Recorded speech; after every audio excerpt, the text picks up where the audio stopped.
in progress. Councilmember Vischer. Here. Councilmember McCarthy. Here. Councilmember Biella. Here. Mayor Pro Tem Medina Dirksen. Mayor Delgado. Here.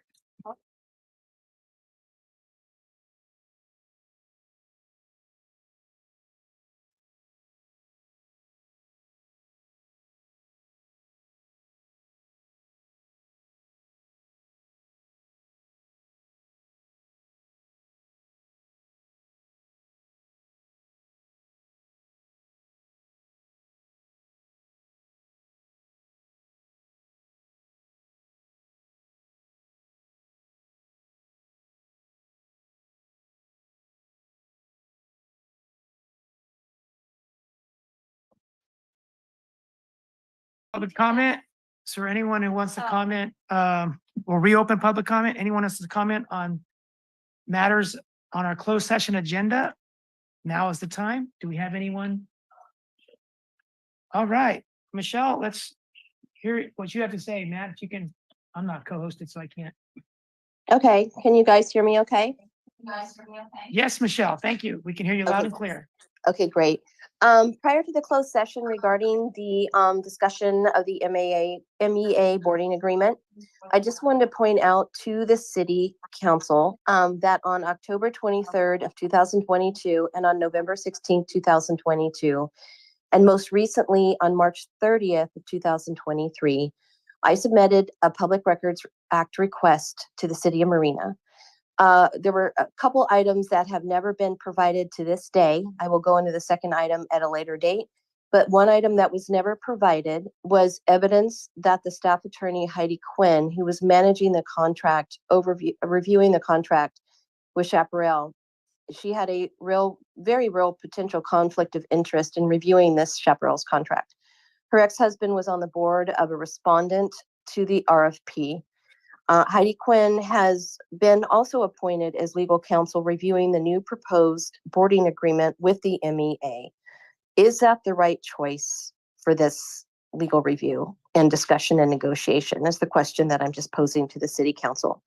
State Bar, the Code of Ethics dated November 1, 2018, State Bar California Rule 1.7A 1 and 2 basically outlines the code of conduct for disclosing these type of matters. And I had requested proof in my public records request that this matter, her relationship with the ex-husband to a respondent and the whole trickle down effect, if that was ever made public to the city, the council members, or anyone involved, like it should have been. And that is all I have for this evening. Thank you very much. Thank you, Michelle. And it's my understanding that public records requests are for documents that exist. It's not for directing staff to do investigations or look into anything. But let me turn it over to our city attorney. Can you tell us if the city is required to respond on legal matters the way that we've heard tonight requested? Thank you, Mayor. No, you're correct that a Public Records Act request is only for documents, and it's not for information or an investigation. Okay, but if that waiver of conflict of interest was ever executed, it would have been provided under my records request, and it was never provided and never responded to. So just FYI. All right, thank you.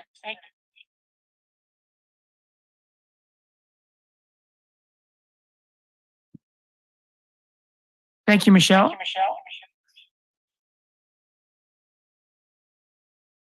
We'll go into closed session now. Oh, any other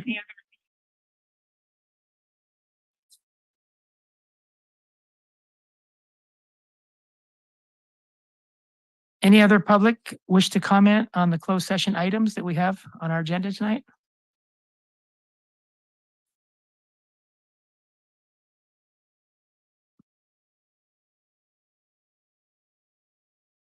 All right. Not seeing any, we'll close public comment and we will come back at 6:30. Thank you, Michelle, for your comments. We appreciate hearing from you.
Oh, man.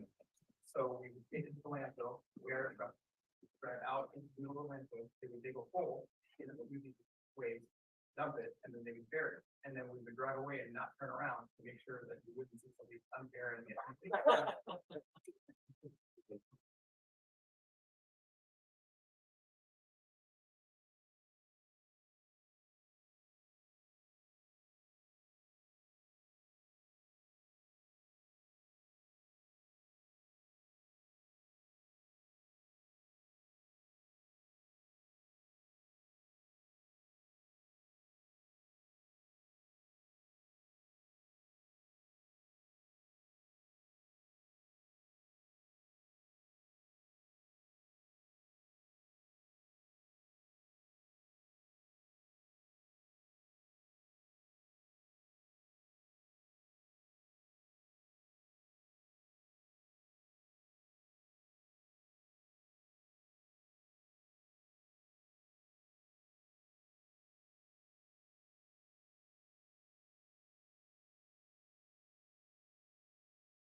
Okay, everybody, thank you for joining us tonight. Those of you in person and those of you at home, all of our staff and city council, city attorney. We just came out of closed session, which began at 5 o'clock-ish. And our city attorney, Heidi Quinn, is going to summarize that for us. Thank you, Heidi.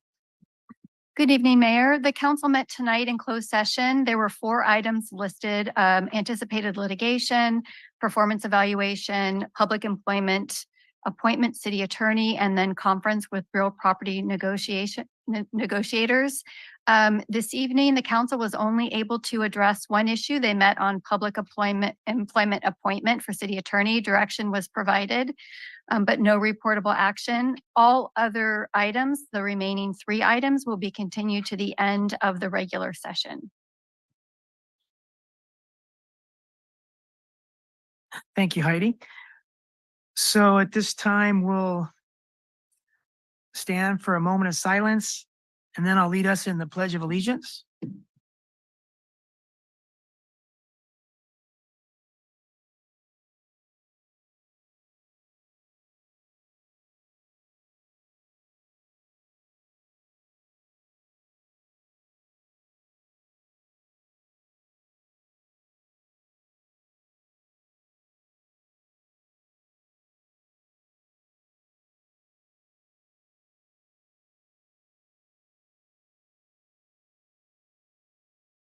Okay, we're going to go to a presentation on broadband strategic plan by Sarah House. Did I say that name right? You did, Mr. Mayor. I was just going to quickly introduce Sarah to the group here. Sarah is a County of Monterey employee who works in their IT department, has been working hard on putting together the Monterey County Broadband Strategic Plan. It's been a big interest, I know, of our council for quite a while. So this is a project that we participated in to add our 2 cents while they did this assessment. And there's some key things that Sarah's going to share with us tonight that would be important for our public to know as well. So with that, Sarah, go ahead. All righty, thank you. Good evening, Mayor Delgado, City Council members, and staff. My name is Sarah House, and I'm an IT and Broadband Program Manager for the County of Monterey. Let me go ahead and share my screen.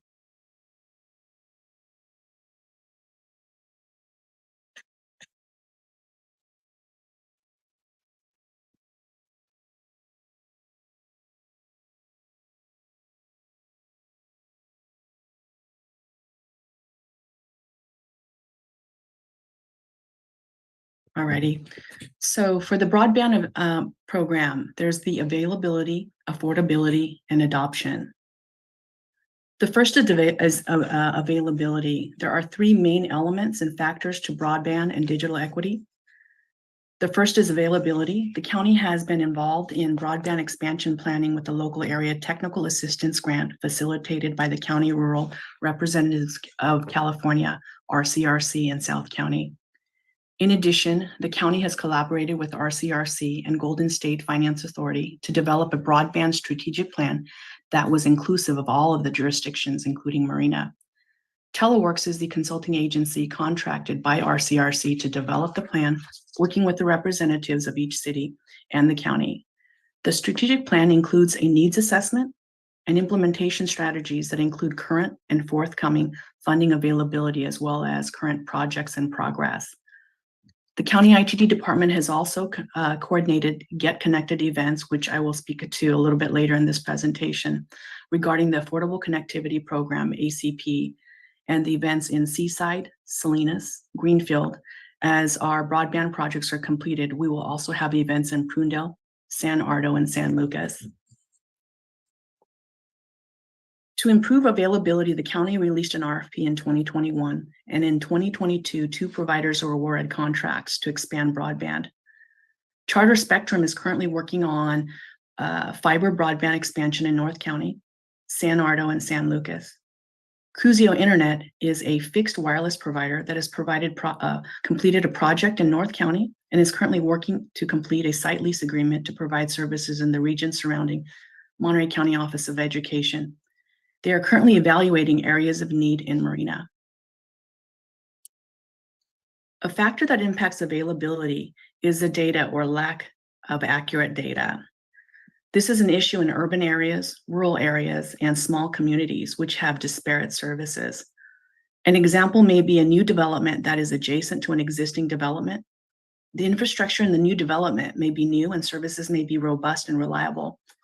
And one street over residents may have fewer provider options and internet services may be defined as unserved and underserved. This is an example of why accurate data at the address level is vital. Currently, providers may serve a house or a street and the entire census block may be considered served, which is not accurate. And this leaves out your residents that do not receive the services, but the data reports otherwise. Although this is not accurate, this is the minimum requirement for providers. This will impact the ability to highlight regions of your community when seeking funding opportunity, which impacts digital equity across your jurisdiction. And as such, community input is essential. The Federal Communications Commission, understanding that the data was inaccurate, has provided an opportunity with a broadband national map. And this is the first time that your residents can actually provide input. They can report through the county website, mcbroadbandforall.org, or we also have a mobile app, or through the FCC mobile app, or directly through the FCC National Broadband Map. This is vital for your community members to be able to identify the residences that do not have service, or their service quality is not what they're paying for, or their address doesn't even appear. And so that is the first time that we make it easy for residents to actually have input. The next is affordability. So what is Affordable Connectivity Program? So as I mentioned earlier, for a Affordable Connectivity Program, the FCC has appointed California Emerging Technology Fund, and the County of Monterey has collaborated with CETF to promote affordable connectivity program through Get Connected events. And this is a reduced cost broadband services for eligible residents. And they are eligible if they receive a Pell Grant, if they have CalFresh or SNAP, Medicaid, housing assistance, WIC, SSI, or Lifeline. Eligible residents can enroll through a provider and directly through their provider or through the ACP site. The data, as I talked about earlier, is very important. We rely on data. Data helps you to make decisions. And to kind of give you an idea of what the data looks like for affordable connectivity enrollment within the County of Monterey.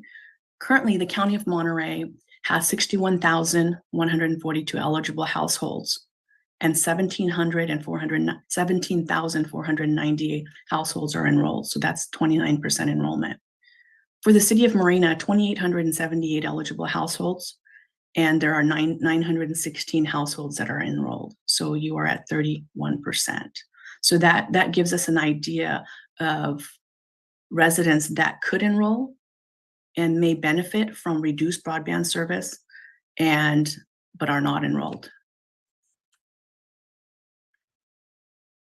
The community can take action to improve enrollment, and the adoption of ACP through the schools adoption of ACP can be promoted through the schools.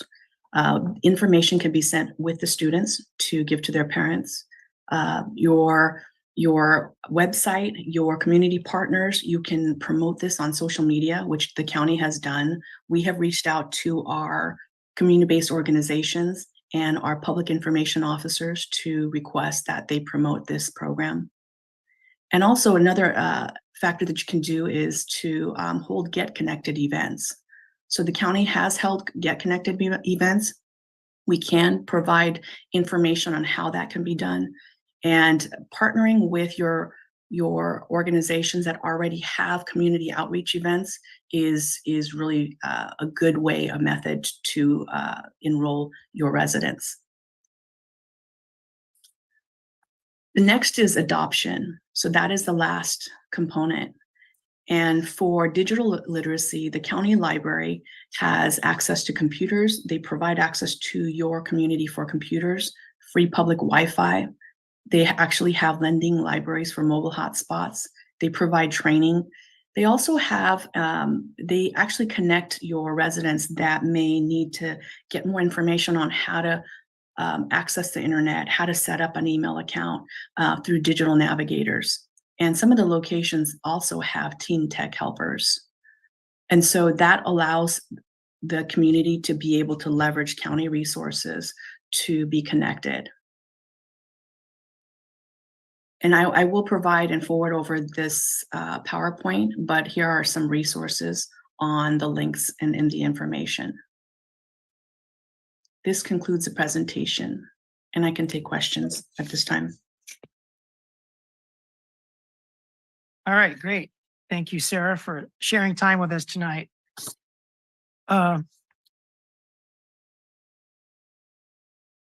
Councilmember Vischer? Okay.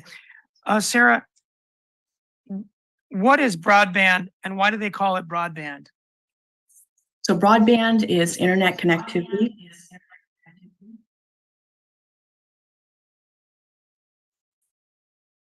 And why is it called broadband? It is the internet connectivity, whether it's fixed wireless, whether it's through your cable provider, whether it's through fiber, but that's just the terminology that is used for internet connection for your residents. Okay. Since we know that 31% of eligible households are enrolled, and do we know who the 69% are who are not? We do not have data on specific individuals. That information isn't provided to us. We do have information that is not necessarily shared, but we actually provide that information to FCC when households enroll. We don't track specific names and addresses of individuals that qualify and that could enroll. And so that is why promoting this information through those programs is vital, such as through WIC. Okay. All right, thanks. So how do we know that there's 69% eligible that don't have it? Does somebody have the particular data, but it's just not legally shareable? So California Emerging Technology Fund, they are the ones that provide this information, and they are the one, that's the data that they provide. I will also add that, I believe in the document, in the PowerPoint, I have the link. Do you know the technique they use to get the data? And how do they know the 31-69 split? What they have, probably most likely, and I'll definitely follow up, but they don't share actual addresses. They do not share names, the demographics of individuals, because that's proprietary information. They track the numbers through FCC. Okay, so they might have access to the names and addresses, but they legally can't share it with anyone. No, that's not given out. Mr. Mayor, if I could just add it, based on the report that was put together for the needs assessment, they seem to be using all of the census data. It's on census blocks. So they can tell by looking at the number, the income categories within census blocks and how many people are connected or not connected based on those census blocks. How do they know in a given census block who's connected and who's not? I guess that is based on the provider's information. I believe they're bringing together two different sources. Okay. Am I on the right track there, Sarah? Yeah, and I think that's a really good question. And the reason I say that is because accuracy of the data is what is the issue. It's one of the issues, meaning that when you say who's connected and who's not, they can only go by the information that's provided by the providers. So there's these The individuals that may qualify that have WIC or other programs that would make them eligible, that's one aspect that they're for reduced broadband. But for those that are not connected, and that is why we need to advocate to have your residents self-report, be part of the crowdsourcing of the data so that that information is accurate and accurately provided directly from the resident to FCC, whether the address they cannot find, whether they cannot receive services, they cannot afford to receive services. Those are all things that they need to be able to gather directly from the residents, not just from the providers. So it's the case that some can afford it, but it's not available. And in some cases, it's available, but they can't afford it. It could go both ways. Correct. So that's the affordability. And that's where there's not a single answer to address the broadband issue. It's addressing affordability. How do we promote that there are reduced broadband services out there for those that qualify? And then availability is for residents to provide that information. They can, when they provide that, that's just disputing what the providers provide. If providers indicate that they are providing services to a complete census block, that information needs to be validated through directly by the residents. Okay. My last question, Sarah, is what is behind the adoption piece? On the front cover, it says adoption. What does that refer to? Adopting the services that are available to residents. So in this case, and for this presentation, it is the services that the library, the County of Monterey and the library provide, which is access to PCs, access to digital navigators, being able to enroll even at a library site. So adopting what services that exist and being able to leverage that. So I'm a little confused by the word. So adoption, is it kind of synonymous with provision? It's adoption is providing the services like at the library? Adopting is promoting so that your residents are aware. Not all residents, maybe in a smaller community, they may know library has a huge presence within your community, but not all communities are aware of the services that are available. So promoting the adoption where the public understands what's available to them and being able to leverage that and access those Okay, services. so adoption means, all right, so we're talking about getting the word out. That's what adoption means? Yes. Okay, thank you. Let's go to Councilmember McCarthy. Thank you, Mayor. And thank you, Sarah, for the presentation. I attended the Broadband for All community meeting put on through the state, and I think your CEO, Mr. Chatham, was there several months ago. Yes. I'm looking at the broadband map put out by the state right now, and as you mentioned, there's a lot of bad data, right? It shows as Sea Haven being a priority eligible area because I guess the providers are reporting that there's not connections there, whatever the case might be. But we know that that's probably not the case. But there is one area that does stand out, and that is the El Rancho Mobile Home Park as being priority eligible for CASF funds. And I'm wondering if either you or our city staff knows, did those folks have broadband connections? Is that another example of a bad data set? Sarah, do you know, would you be able to drill down to that level, or? Are you looking at the CPUC map or the FCC map? CPUC. I can tell you that there's a bit of a lag. The census blocks over there, when we did the districting, only had like 2 or 3 people in them because the Sea Haven maps weren't yet recorded when they last established census blocks. So there could be a little bit of mix up in the data due to that. And again, I'm just more specifically concerned about the El Rancho Mobile Home Park, if they have broadband services there or not.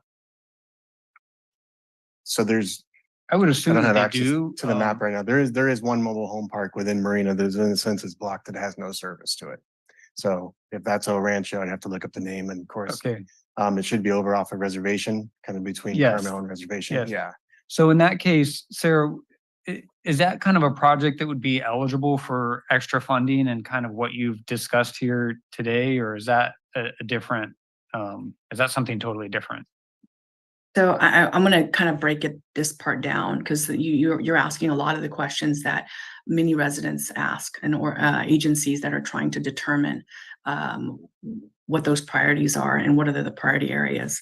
So one is the residents, you can actually enter any address into the FCC broadband national map. And no longer are we looking at just the census level, which is kind of, it's not clear and concise. You can actually enter an actual address in the FCC map and it will provide to you all of the providers that have stated, remember, this is provider information, that have stated that they can provide services for that particular address. Now, with that being said, you will find that it may not necessarily be accurate. We're doing that in North County as well. We have residents that indicate they're having issues with service. Service level is not what they're paying for and or they're not able to subscribe to services. And so with the FCC National Broadband Map, you can identify if those specific addresses can subscribe. Then you can actually identify within that map is you can actually dispute it based upon the residents and what they state they would know, and they can actually provide that information, and the FCC will adjudicate. After the information is adjudicated, they will update their records. So the map is dynamic. It started out with many holes, but it's going to be dynamic and will continue to improve. So I think I answered the address level question. Now, as far as the funding, in order to seek funding, and there are many funding opportunities out there, excuse me, and CASF is one that you had mentioned. We actually have a Central Coast Broadband Consortium, and they can facilitate and provide information for funding opportunities and provide what the grant funding proposals will require. So the answer would be yes. You can apply for funding in certain areas that are deemed unserved or underserved.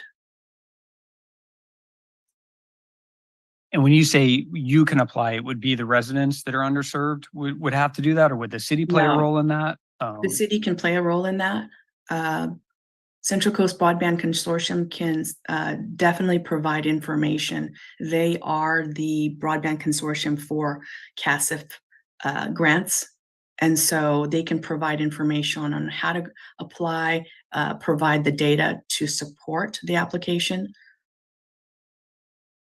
Okay, thank you. So I guess what I would say to city staff then is that if there's a way to verify whether El Rancho in fact is a broadband desert, if you will, if they are not hooked up, maybe we can find out if it's bad data or if it's accurate. And if it is a broadband desert, maybe we can help those folks get some of this funding so that can be fixed. Sounds like there's an opportunity there. Yes, there is an opportunity, and that's one of the things we wanted to promote tonight. Was I was trying to pull it up quickly while we're doing this, but if you go on that broadband map, there are little green dots that indicate whether or not the service provider says that they're providing it. You have it right there. Whether or not they're providing service that's adequate at that address. The thing that we're looking to do is verify if that's true or not, because a lot of them will say that they have service and they don't. Another thing that we're currently doing is working with a air fiber network to bring service to places like that. It'll be much easier to do that versus running lines through all of our streets and stuff. Okay. Thank you, Matt. Thank you, Matt. I don't see any other questions. Sarah, thank you very much. We hope that you can come back and give us an update every now and then, but it's been great to have you. And thanks to you and everyone at the county trying to help out jurisdictions like ours so we can help our residents. Thank you for your time and thank you for listening to the presentation. Okay, have a nice evening. You too. Thank you. All right. So now we're going to go to council and staff announcements. Councilmember Medina Dirksen. Thank you, Mr. Mayor. I wanted to, can you hear me okay? I wanted to give a congratulations. This is the right time for that. To our Marina High School volleyball, who were the Santa Lucia League champions, and our cross country team there at the high school. They're dogged and very determined. You see them running around town all the time. They're the Cyprus Division champions. So both of these teams have shown exceptional strides, especially the volleyball team in their new gym. And I want to give them a shout out and their coaches for a job well done. Football wrapped up as well, and they did their best. But there's always next year and hopefully a new stadium to welcome them. I had some other comments. I don't know if it's now or later. This has to do with my TAMSI meeting that I went to. Yeah, meetings and conferences are on the agenda for later. For later. Okay. I'll make those comments about Transportation Agency for Monterey County later. Thank you. Councilmember Vischer? Thank you, Mr. Mayor. I would like to just announce that the bus service between Salinas and Gilroy has been reinstated. As of last week, residents now can reach Gilroy, and from there we can get onto the VTA buses, Caltrain, we can reach San Francisco. So this is exciting because it was stopped during COVID for 3 years. And I attended the ribbon cuttings in Salinas and Gilroy, but MST customer service is always happy to help with choosing routes and even departure arrival times. And the phone number for their customer service is 831-678-2871. I thought that might be good information for our residents. Thank you, Mr. Mayor. All right, thank you. Something very interesting coming up that's meaningful to everyone in Marina. On November 16th, Thursday at 1 p.m. will be a public meeting, online only, of a committee called California Competes. It's a committee of the state of California out of the governor's office. But the important thing here is that Joby Aviation will be on that agenda, and the committee board will decide yes or no, does Joby get a $9 million grant? And we're being told that if they get the $9 million grant, they'll build a 220,000 square foot new facility for increasing manufacturing of their vertical takeoff and landing planes. And if they don't get it, then they might not do this. And so there's public comment available during this meeting. You would go onto the Go Biz, B-I-Z, publications website, Go Biz, and get the information to zoom in to that meeting. But it's an important day, November 16th, so we wish Joby Aviation good luck, and they might have better luck the more of us in Marina are there to support them. The other thing I want to say is that on Halloween, there were 2 wonderful events, well attended, one here outside of City Council chambers for the youth at the youth center, under 12 primarily, and then one up at the teen center at Los Arbolos Sports Complex, I should say. And hats off to, I think, every recreation employee in our Recreation Cultural Service Department was there. And its director, Andrea Willer, was there, and Ron Powell and Laura Johansson and Kathy Meacham. Everybody was there from the rec department, as I think they usually are on that day, because it's all hands on deck, and all of their recreation directors underneath them. So it was great. It's always great to see people at these events, and Halloween is one of the more special ones. And it was crowded streets and well-attended events. So kudos to staff for running another good Halloween evening of safe and sane events. Thank you. All right, let's go to Councilmember McCarthy. Thank you, Mayor. I have 3 things. One, I'm likely to excuse myself after public comment. I'm suffering a little bit of a migraine today, and we'll probably need to go home. 2, as you know, we applied for a REAP 2.0 grant. The city did through AMBAG. We applied for $900,000, and it sounds like we are not being recommended for approval of that grant. The AMBAG meeting is tomorrow. It's tomorrow at the AMBAG headquarters. I don't anticipate that there's going to be anybody that shows up to speak out against that, but I just wanted to let the public and the council know. A little bit controversial. It seemed like it would have been a good fit for the city. And then the last and third thing is, as we look to honor Veterans Day, the Marina Foundation is offering wreaths through Wreaths Across America that go to benefit the high school scholarship program. And you can find out information on that through the Marina Foundation Facebook page.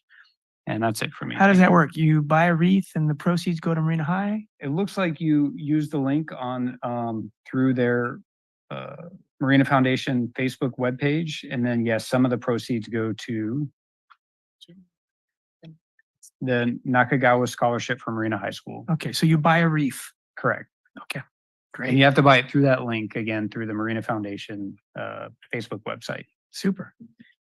Okay. Okay, let's go to our Public Works Director, Brian McMinn. Thank you, Mayor, members of council, and the public. Just wanted to announce that the city's still soliciting input on our downtown landscaping, streetscape, and possibilities of 2 or 4 lanes on Del Monte.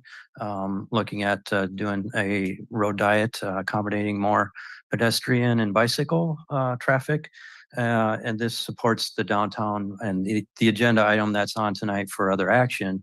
But this is a little bit more focused and trying to move that forward with an early implementation. So on Thursday, the November 16th, a good day for meetings, apparently. Here at 5:30, there will be an opportunity for the public to meet with the people that are working on the project, see what we're seeking input on, and then provide comments. And then at 6:30, the Public Works Commission will take up the subject as well and weigh in on the downtown right-of-way improvements to support the downtown plan. Brian, while you're there, can you give a brief Imogen Parkway update as far as when construction will begin in seriousness? We are targeting the end of November, beginning December. We're kind of in the final phases of meeting our incidental take permit requirements. At this point, it's more, it's more dotting the I's and crossing the T's and getting all the paperwork in line with Big Sur Land Trust. And some of that, it has to do with getting on their agendas for their approvals. So, but still working through that with the state and all the stakeholders. Okay, so we thought it would open in June, start construction in June. We're a few months late, and it's partly due to getting final approval on United States Fish and Wildlife Service permits and Big Sur Land Trust approvals around rare plants. Yes, particularly the Sangilia. All right. Any other staff wish to give any? We'll hear from our Recreation Director, Andrea Willer. Good evening, Andrea. Mayor stole my thunder a little bit. There we go. Stole my thunder a little bit, but I still wanted to come up and give a shout out to the entire recreation team. As you mentioned, it's an all hands on deck event for our Halloween event. So all of our full-time staff were present and worked really hard. It was a big lift for that. If you weren't there or if you haven't been before, up here on the youth side of the event, we have trunk or treat options. We have arts and crafts, games, inflatables, free food, music, and then walk 4 blocks up the street.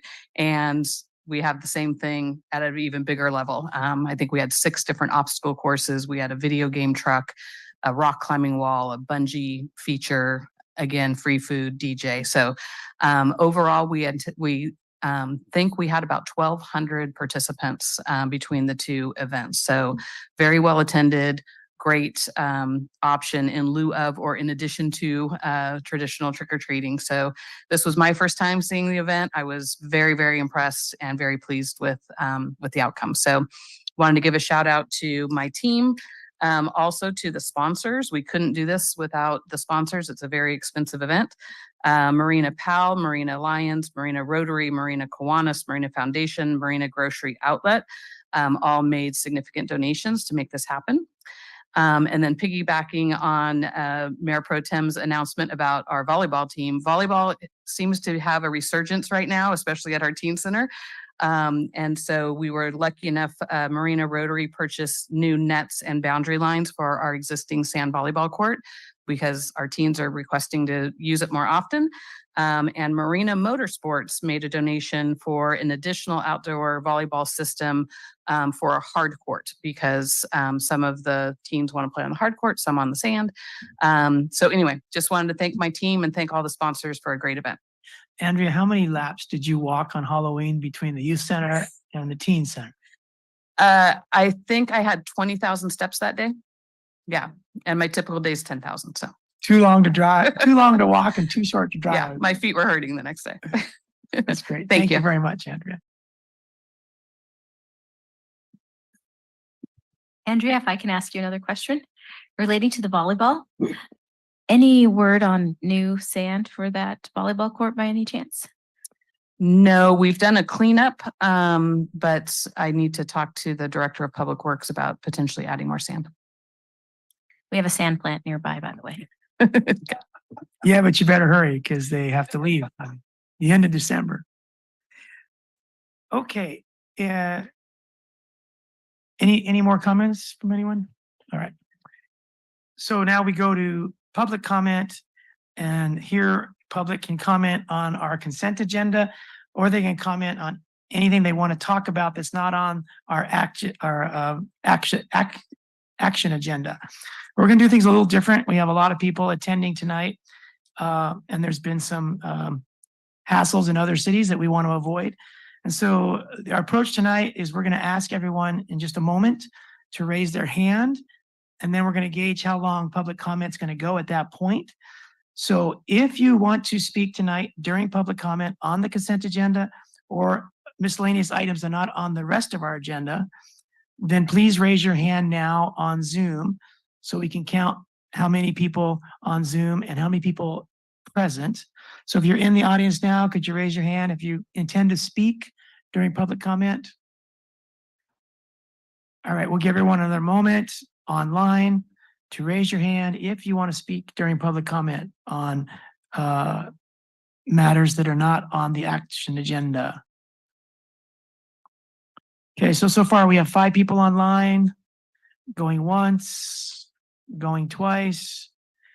Okay, so everyone will have 5 minutes, and that'll include, 3 minutes, and that'll include Patty Roche, Linda Martin, Andrea Quihus, sorry to say it wrong, Michelle Bacon, Denise Turley, and Phil Rowland. Okay, so those 6 people will speak, and we'll start with Phil Rowland, who's here in person.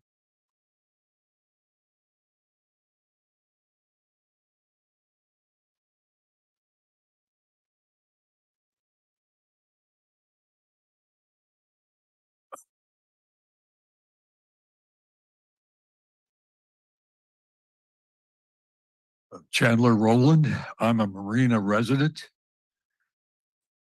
The 2022 MST annual report states that Project SIR bus program would connect Salinas and the Monterey Peninsula up to 15 minutes faster than the existing Route 20 express schedule. Upon recent questioning, an MST employee states that between the Marina and Sand City transit stations, the new 2 bus lanes would save 10 minutes in travel time.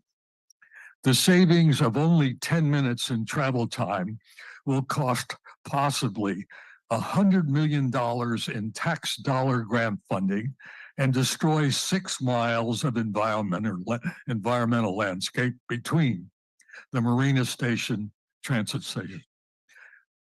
The present MST SURF project is a perfect example of continued misleading data that supports long-term political friendships, labor influence, 650 jobs, granite rock pressure, and possible political voter approval from affected passenger riders.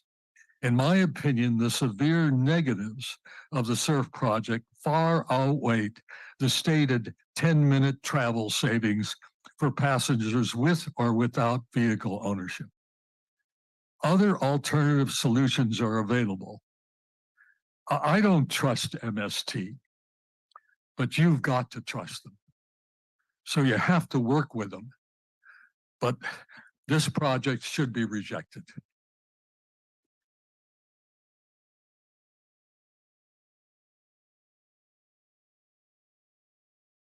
Thank you, Phil. We're going to go online to Denise Turley. Good evening, Denise. Hi, thank you. Quick question. I tried going on to the website to find out about streets and what was going on with those projects. The little box didn't come up, so I did a search on the search bar and it gave me years old of material about what was going on. So anyway, just asking, is there going to be a web update on that? Because it's been announced and it says it's there, but I sure couldn't find it. Thank you. Thank you, Denise. Let's go to Michelle Bacon. Welcome back, Michelle.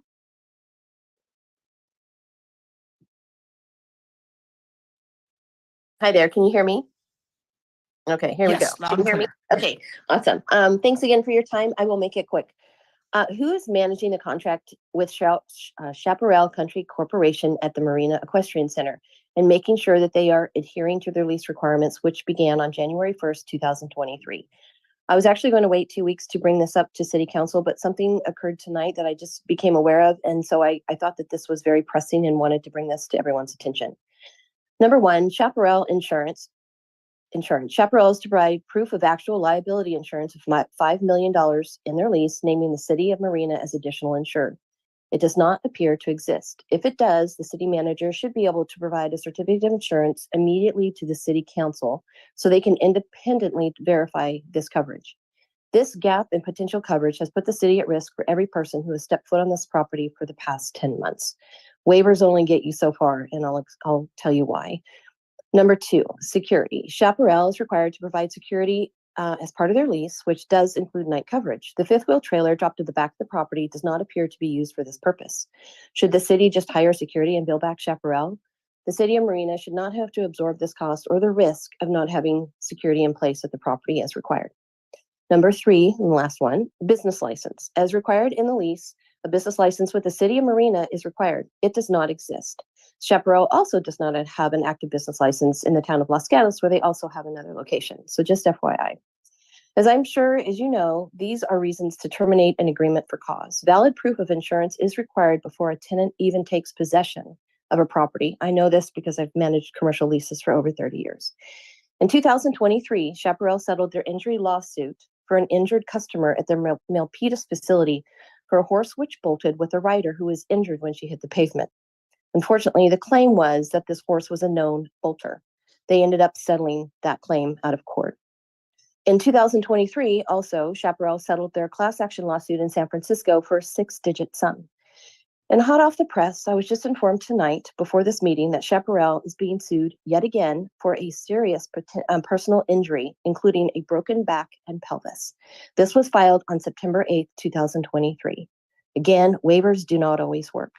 So in summary, someone needs to re-examine what this concessionaire, who is only paying $1,280 per month in rent, is really actually bringing to the city, other than potential risk and bad publicity. So I urge you to take another look at their lease and what they're providing and where the gaps are and why. This is a huge gap from January 1st, 2023, not to have these items in place. Thank you. Thank you very much, Michelle, for your earlier comments. And here, please contact the city manager to get the information about who the contract manager is and that insurance certificate and security question you had along with the business license. That's a conversation that might take about 10 minutes or so. So please contact our city manager. He's sitting here and asked me to tell you that he would like you to contact him. Okay, yeah, Okay, Elaine and I let's had go. conversations back in March about many of these items. So, okay, I will. Thank you. Thank you. Let's go to Linda Martin. Welcome, Linda.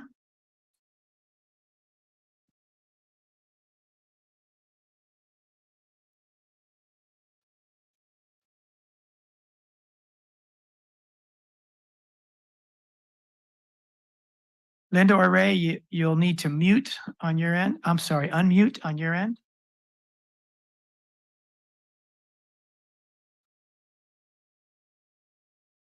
Okay, they might be having issues.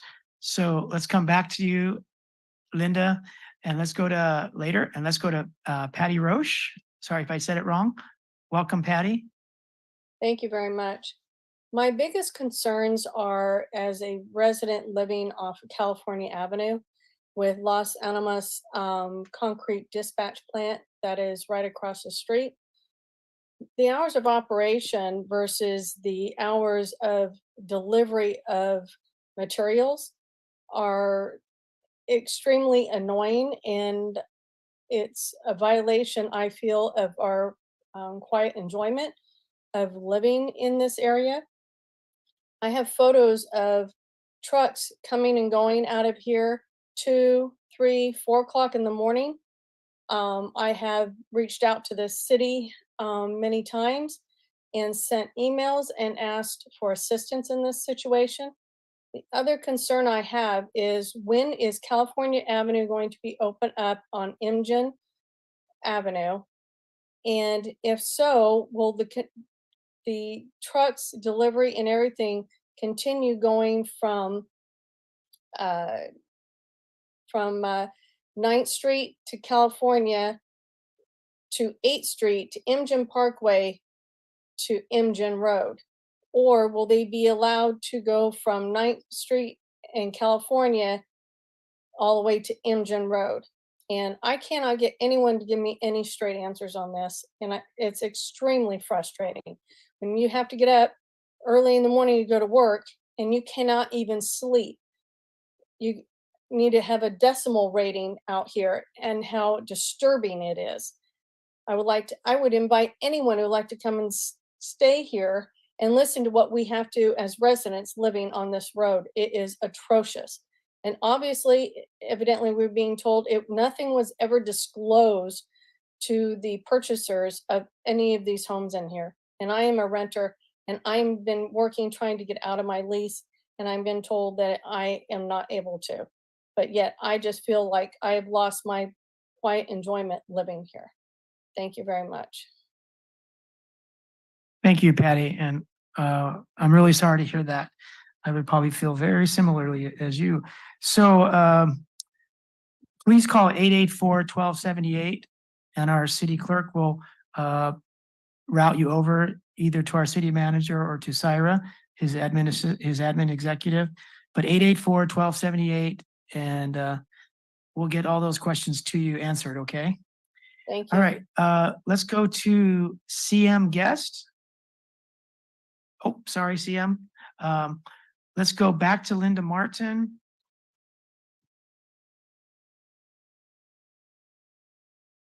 You just have to hit unmute, Linda or Ray Martin, if you're there.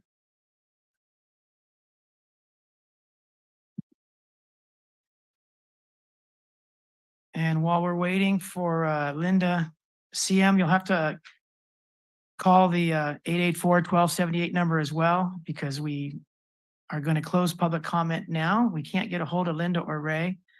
So I'll go ahead and close public comment.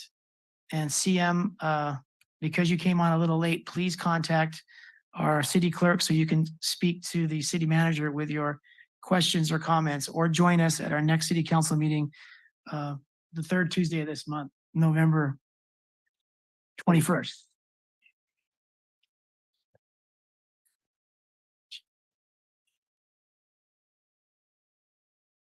So now we're going to move on to our consent agenda. Do any council members have?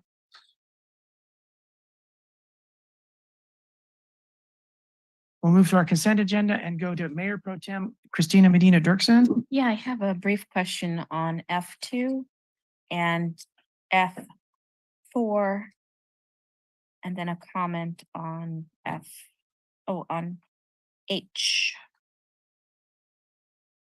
2, F4, and H. Thanks.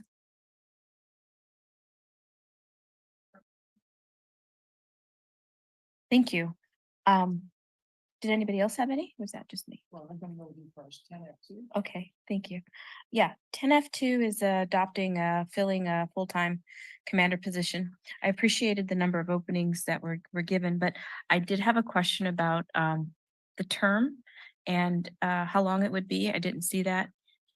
It was temporary. It seemed temporary. And secondly, the fiscal impact was a 0 because of cost savings from vacancies. If you could just tell me how much do we have, and I guess let's start with the term. What was the term? gonna be? So it is listed in there as a 1-year term, not to exceed 1 year for 12 months. And then the second question is, we have enough in reserves to, From my understanding, yes, I don't have the exact numbers with me. I'd have to get back to you on the exact number. But given the 5 vacancies that they have, there is a significant amount of salary savings there. okay, and then the last question, sorry, just really briefly, to the city manager, was this, or do we have so many acting positions because we're waiting for a police chief? Why do we have so many acting positions? Correct. It's kind of the downfall effect there. But yes, those will start getting filled once the police chief is hired. Thank you for that. Just to follow up on that, what's the cost to city, all included, all in, of a 1-year term for a commander, approximately? I don't have those numbers with me, but I can get back to you. And Is give it you that more than information. 200,000 or less than 200,000? I can't say. I know that we take salary into account and then benefits, so it would be the fully burden rate, but I can get back to you with that number. Yeah, I'm pretty sure it'd be less than 200,000. Okay. All right. And then you had F4, Christina? 10 F4? Yes, thank you. This one is for Andrea, I believe. Maybe it's Director. 10 G4, sorry. 10 G4, yes. This is an agreement between our city and MPUSD for some after-school programming. This is the first time I've seen this come before this. Is this a new program? Is this something that had been informal? Essentially what it is after-school program that MPUSD will be kicking in about $100 per student per month. So is this formalizing something we had in place? My understanding is that several years ago, there was an informal arrangement between MPUSD and our teen center. So this is formalizing that agreement. Basically, California provides funding to all California school districts for after school and intersession and summer programming. That's in addition to their school day, an enhancement to their school day.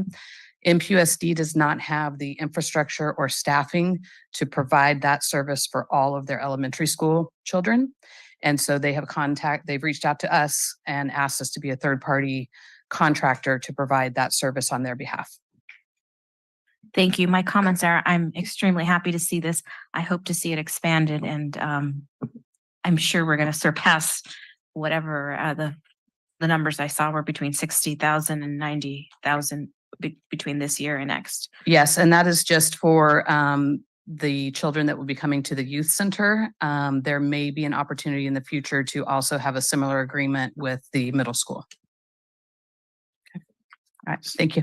So Andrea, if they're getting $60,000 worth of service, that means that we are serving 600 students. We are, for this year, we have 100 students. It'll be $100 per month, and there will be approximately 6 months left in this school year, depending on when this agreement gets signed by both parties. And then the agreement includes all of the next school year, which is 9 months. Okay, so I see 60,000 for year one, $100 per student. If you divide 60,000 by 100, I think you get 600. 100 students times $100 times 6 months. Oh, it's $100 per month. That's it. Sorry, didn't see that. Sorry, I can only do math in one direction. Well, you should go to school again because they teach you all different ways now. That's absolutely what I should do. I'm glad I'm done with school. Do you know if they're offering this to other cities too, like Seaside, Monterey with their youth centers? The only one I know for sure is Seaside, but they are not offering it during the school year. They're only offering it during the summer session. Okay. And that might be an opportunity for us. That's not part of this agreement, but it's something that we would definitely want to look into with them. Oh, I thought I saw summer on this. I thought I saw. It's one of the options for the school district, but they have only asked us to provide service during the school year so far. Okay, so for Marina students, the school district is taking care of expanded learning in the summer. And we're not. We have not had that conversation yet, so I don't know. I think it's still a possibility, but that has not been part of our conversation to date. Okay. All right. Thank you. Do you want to go to the H? I didn't know which item that was. Yes, H1. This is adopting a resolution for the completion of the city park barracks and Cypress Knolls building blight removal. I just want to say congratulations to our staff for getting this done. This was a major, major priority for our city. This is removing blight in some of our, in one of our heavily traveled corridors. Residents out there in that district greatly appreciate it. So I'm looking forward to seeing more of that come down, but thank you very much for making this happen. That's my comment. Mayor, if I can just chip in, we are working on with a consultant that's helping us put together a grant for a $5 million federal grant to take down more blight. And so we are actively, this is just our first crack. We are really working hard at trying to get those other buildings down. Thank you. And for those, how many do we have right now? 19 attendees. Just so you know, blight removal is amongst many of our priorities in our city, but this has been a stated top 20 priority. So kudos to the staff and for getting this done. Thank you. All right. And I just want to point out that we're spending about 4.2 million we got rid of 75 abandoned buildings with that 4.2 million and then an additional one that was burned down. And so there's a lot of blight that's gone that used to be there very recently, earlier this year. And I wanted to ask a couple of related questions. What's the balance remaining in the blight removal fund? And what's the total of future need to remove the remaining? And it could be ballpark figures, like ballpark balance remaining and ballpark future need.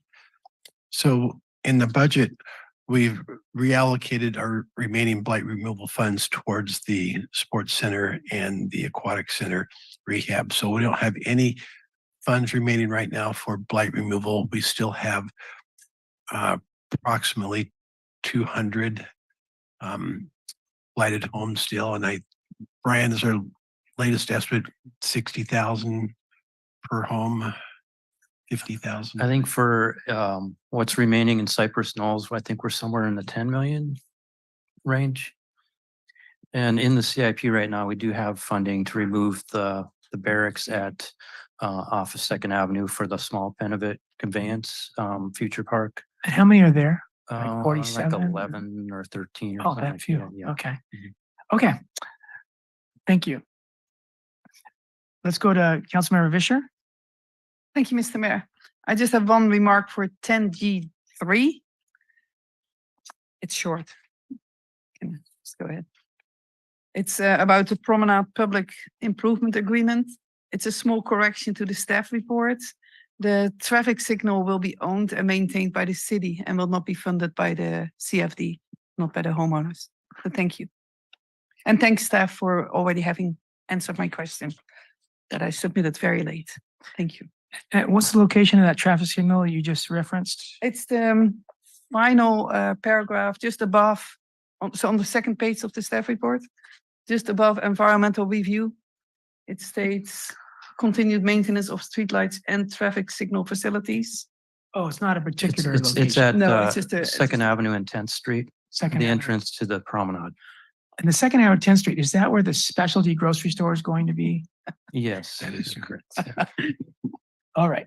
So we will need a traffic light there. Thank you. And a bigger parking lot.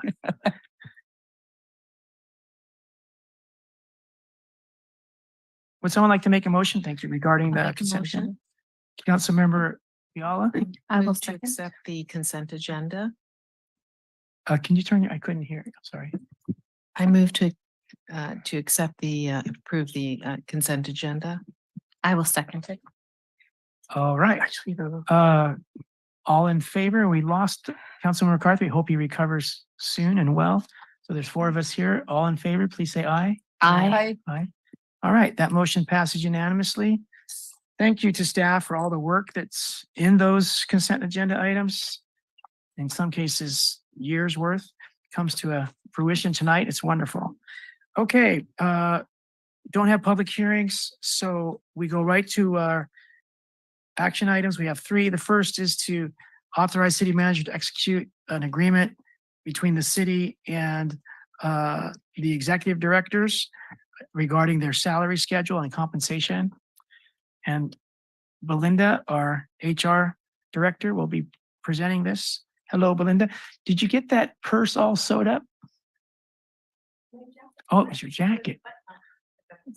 She was doing her tailor services earlier tonight. Good evening, Mayor and Council. The item before you is to request authorization for the city manager to execute a memorandum of understanding between the city of Marina and the directors. The item is also requesting your authorization to make the necessary salary schedule, compensation plan, and budgetary adjustments. Just a little background, Government Code Section 54953C3 requires that before taking final action, the city provide an oral report regarding the proposed executive salary and compensation adjustments. Recently, City Council approved salary adjustments for various labor groups that provided a 4% cost of living increase or COLA and an increase to employer contribution for health benefits. The proposed changes to the director's salary and benefits follow these same adjustments. The proposed changes also align with the City Council goals of recognizing employee commitment while remaining competitive in recruitment and retention efforts. Included in the staff report is a table listing the salary and individual directors for individual directors, and these reflect the proposed increase. I'd be happy to answer any questions you might have. Councilmember Fisher? Or that was old. Any questions for Belinda? Okay, would someone like to, let's go to the public. Anyone in the public wish to comment on this matter?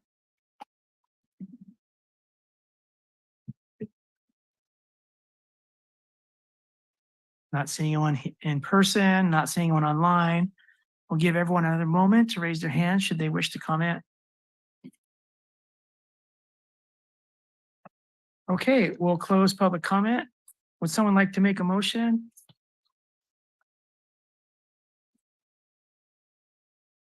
Councilmember Biala? Before, Mayor, if I may, can I suggest one change to the resolution, which would be to incorporate the salary schedule into the body of the resolution rather than just refer to it? Sure.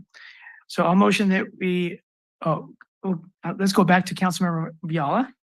Well, you can make the motion, but I just wanted to say I'm so pleased that we have an HR director to help us in these regards. And I know that we have deliberated in closed session and take the salaries of our employees very seriously. But we're really happy to have your position filled. Thank you. I'm happy to be here.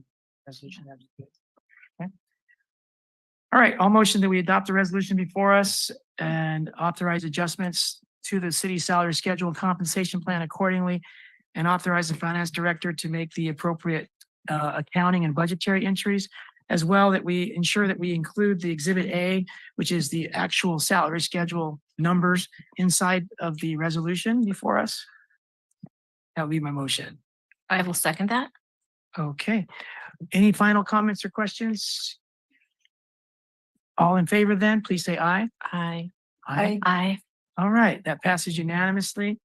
And we move on to, and thank you for all the work you did, Belinda, as Kathy mentioned. We'll go on to our draft downtown specific plan.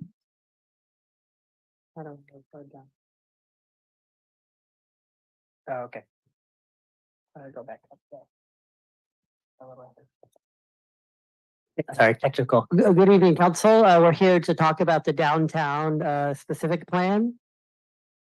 So I just want to do a general overview of the presentation. So we're going to go through some of the project history, the goals, recent work done on the plan, community comments and concerns that have been going on for a couple of years since I've been here and have recently resurfaced, some of the sequel work that we've done with the Planning Commission, and some recent council inputs.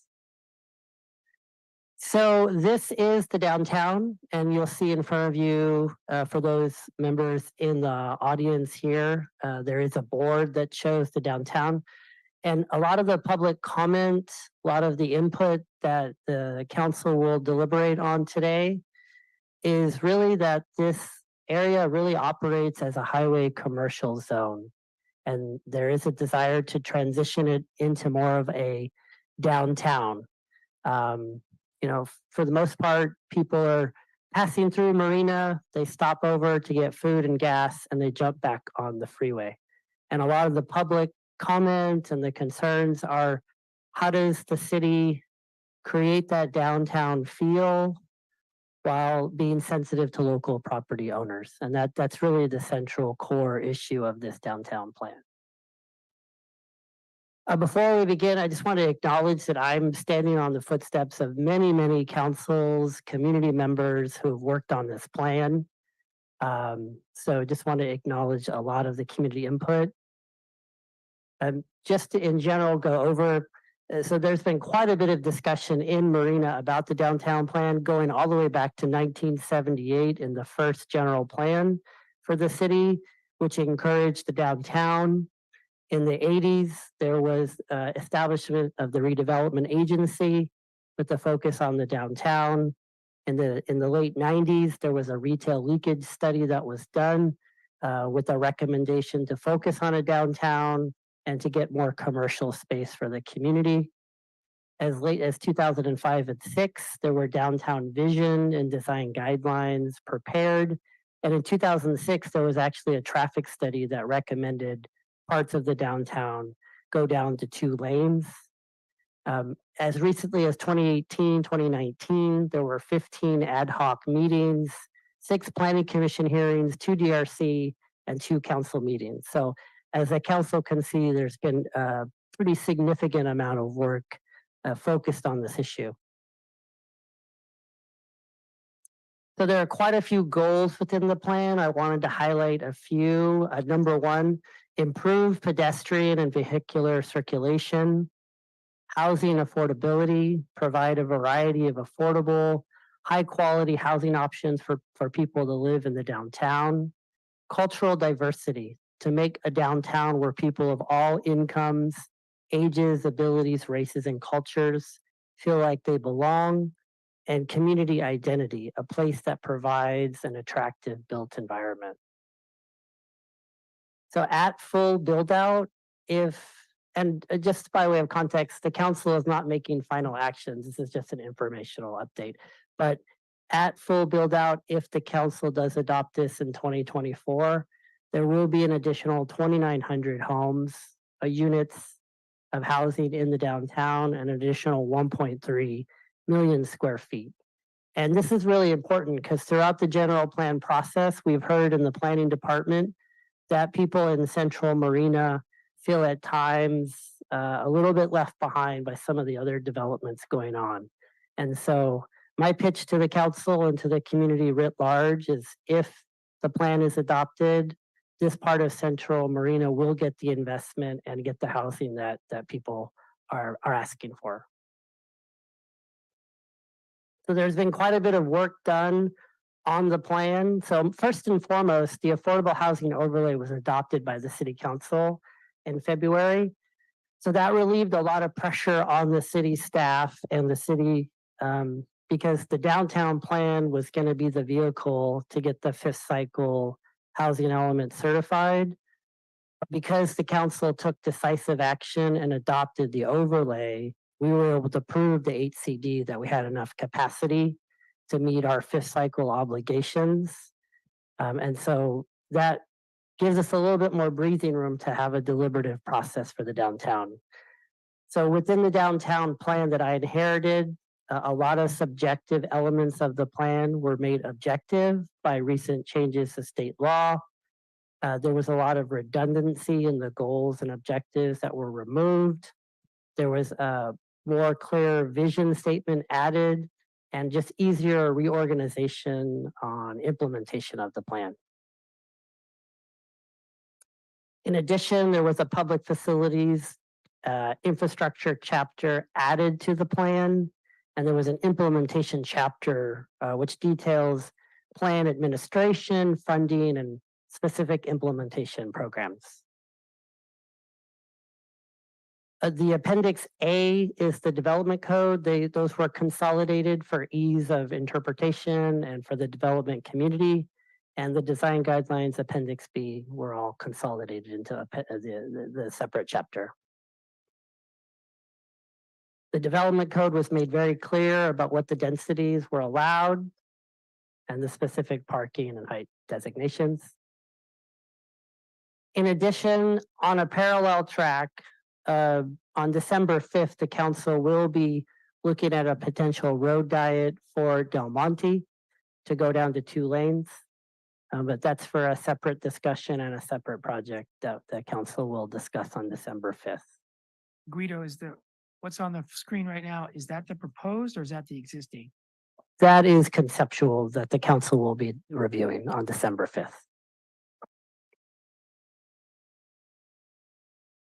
So these are some of the high level community comments and concerns that I've heard over the last 2 years and then more recently, and I'll go through some of them individually. The non-conforming issue, which some of you are already aware of, drive-throughs, and a comment letter we received from MST. And Guido, when you say drive-through, do you mean drive-through retail or do you mean driving through the town like you said at the start of Drive-through, like if you're gonna pick up a burger or, yeah, so. With the adoption of the specific plan, all structures that do not meet the standards identified in Appendix A will be considered legal non-conforming. We have added language to the plan to give property owners a little bit of breathing room if they want to expand up to say 20%. We had this deliberation with the Planning Commission.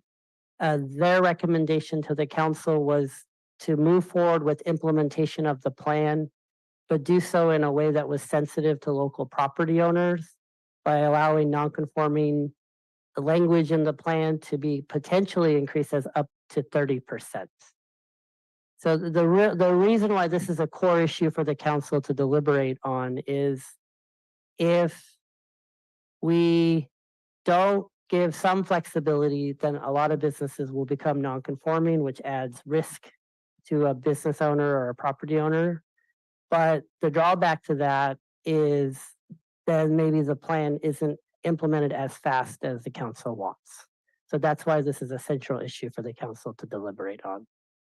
talk more about that later? Yes. Another issue that's come up is drive-throughs. In the current plan, drive-throughs are only allowed in the transitional zone, which is basically the area in pink on the board in front of the council. The rest of the plan does not allow additional drive-throughs.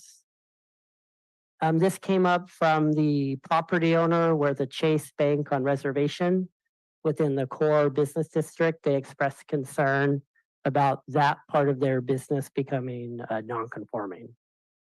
And so this is another core issue for the council to deliberate on because once again, does the community and the council want a downtown experience, or I drive through Los Banos 2 or 3 times a year to get to my hometown in Fresno, all along Pacheco Boulevard, driving through Los Banos is drive-throughs on either side.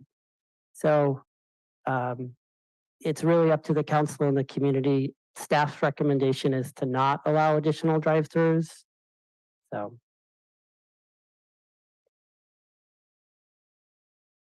Parking came up during the affordable housing overlay discussion. So we just wanted to remind the council that there was a revised parking analysis done by Kimley Horn.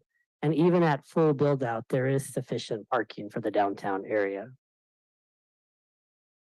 On October 26th, we did receive a letter from MST, which is on your dais and was given to the Planning Commission. A lot of their focus is just really trying to make sure that there's adequate sidewalks and it's a good bike ped experience. And we'll be working with the Public Works Department to review these comments in more detail. Within the last week, I've received several council comments. I did consolidate all of those comments into a memo for the council. So I'll go over some of them and we can go over them in more detail. So there were several minor edits, typos. I don't want to waste the council's time. We will absolutely incorporate those. There was some more discussion about the non-conforming issue, which we can discuss. There was a request to add language to some of the public art policies to make sure that we have ways to maintain the public art. And there were several comments related to accessory uses within the downtown, which we will try to ensure don't become a blighted issue in the downtown.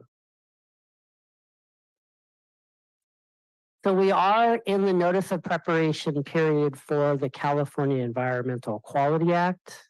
We started that process on October 20th. What is the California Environmental Quality Act? It's an opportunity to inform decision makers, to disclose significant environmental impacts, to identify ways to reduce those impacts, to consider alternatives to the plan, and to foster public participation and interagency coordination. So the area in blue, this is where we are right now. We are scoping the draft DIR. The scoping period goes from October 20th to November 20th. And where we are right now, in an attempt to re-engage with the community, I am kicking off a little outreach with a little lowercase o. So we had the meeting with the Planning Commission October 26th. We're meeting here with the council. I'm meeting with the Korean Business Association on Thursday. I'm hosting a community workshop on Monday. I'm meeting with the ACOM group November 17th. I'm working on Sunday, November 19th at the Farmers Market, and I'm speaking to the Chamber of Commerce November 21st. So really just trying to get a good broad cross-section of different members of the community and trying to meet people where they are in life in terms of most people don't come to public hearings. So we're trying to just do outreach to where people are. So where we are in terms of next steps, the reason why this meeting is so mission critical is that if generally the council gives us a general good recommendation tonight in terms of moving forward, the draft DIR can be out on the street by December. There's a 45-day public comment period, and then we have to respond to all the comments, prepare the final EIR, and then hopefully we could be in front of the Planning Commission and City Council by June, July. So these are two key questions, and I'll keep these up after the presentation. Does the city want to be less restrictive on the non-conforming language in the plan? And does the city want to allow drive-throughs to be allowed in the core downtown district? And this is a picture of Raleigh Fingers. He's a very famous baseball player. He was a closer. He closed out all the championship games for the Oakland A's in the 70s. I'm hoping to be the closer for the downtown plan with the council's help. So that concludes my initial presentation. I'm glad to take questions. So. I suggest you don't shave until it's finally. Sorry. All right, let's start out with Mayor Pro Tem Medina Dirksen. I was going to ask what kind of mustache you're going to get. Unfortunately, handlebar can't or- grow a mustache. Sorry. Right. Can you tell the public where they can find a copy of this? I know we've had outreach. This has been going on for a lot of years, but there's a lot of nuances to this. Is there a website? Is there libraries? Where can they go and get access to this document? The document is at the library. It also is at the permit center, and it's also available online. All right, before we have more questions, I made a mistake to go to council comments and questions. First, let's go to the public, then we'll come back to Mayor Pro Tem. So anyone in the public in person right now, if you'd like to come up and speak on the downtown specific plan, please do so. And as soon as we're through the people in person, we'll go to those folks online. So if you're zooming in with us, please raise your hand to speak.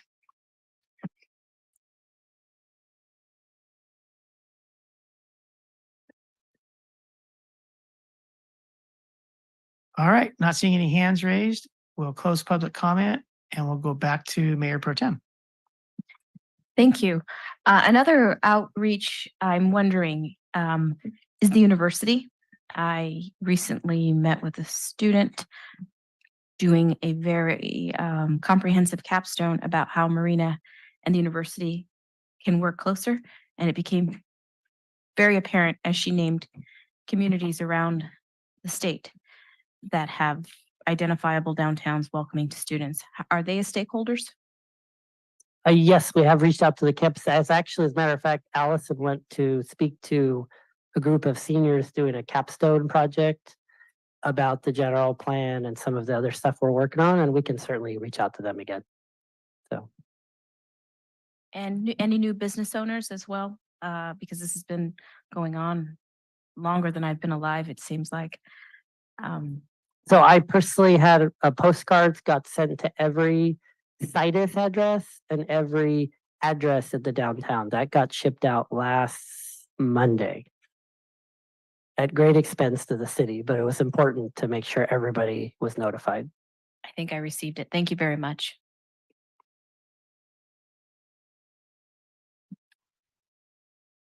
Let's go to Councilmember Biala. Thank you, Mr. Mayor. So let's see, I'm going to probably use more than 5 minutes, so I'll come back again. But the first thing is on page 17, and I apologize, Guido, for not getting more information, but I just came back from overseas and so I'm a little jet lagged. But No also worries. I was reading things right up to the No last worries. minute here. So on page 17, first, I'd like to say that I hope that we can more reflect the demographics per the US Census. I don't know what the ACS is, but to say that 49% of Marina's population identifies as white, if you look at the demographics that come out of the US Census, there is that number, white alone, 49.5%, but I don't think that this is quite representative. You have to go scroll down on the US Census and you see white alone, not Hispanic or Latino, and that's 38.4%. So I think rather than to cite that first, numbers, I think it's more accurate, especially when Marina is so diverse. It's more accurate to say we have white alone, 38.4%, and then you go to the other demographics of Hispanic or Latinx, which is 28.3%. And I have those numbers. I think I forwarded it earlier, but I do have them for our council members tonight. But I would like that to be reflective of the US Census, on the updated estimates. Okay, and then let's see, on page 41, the housing affordability, Marina really has put in great efforts to do things on housing affordability. And we have a fairly short paragraph on this here, and I would really like to see that expanded. So anyone reading our document will say, wow, this city is really committed to affordable housing. And we have done so much. We have a housing element. We have our targeted Marina numbers that I think we're going beyond. We have inclusionary programs, a housing element. I just feel like we need to show that we're not just minimally attempting to have this in our downtown.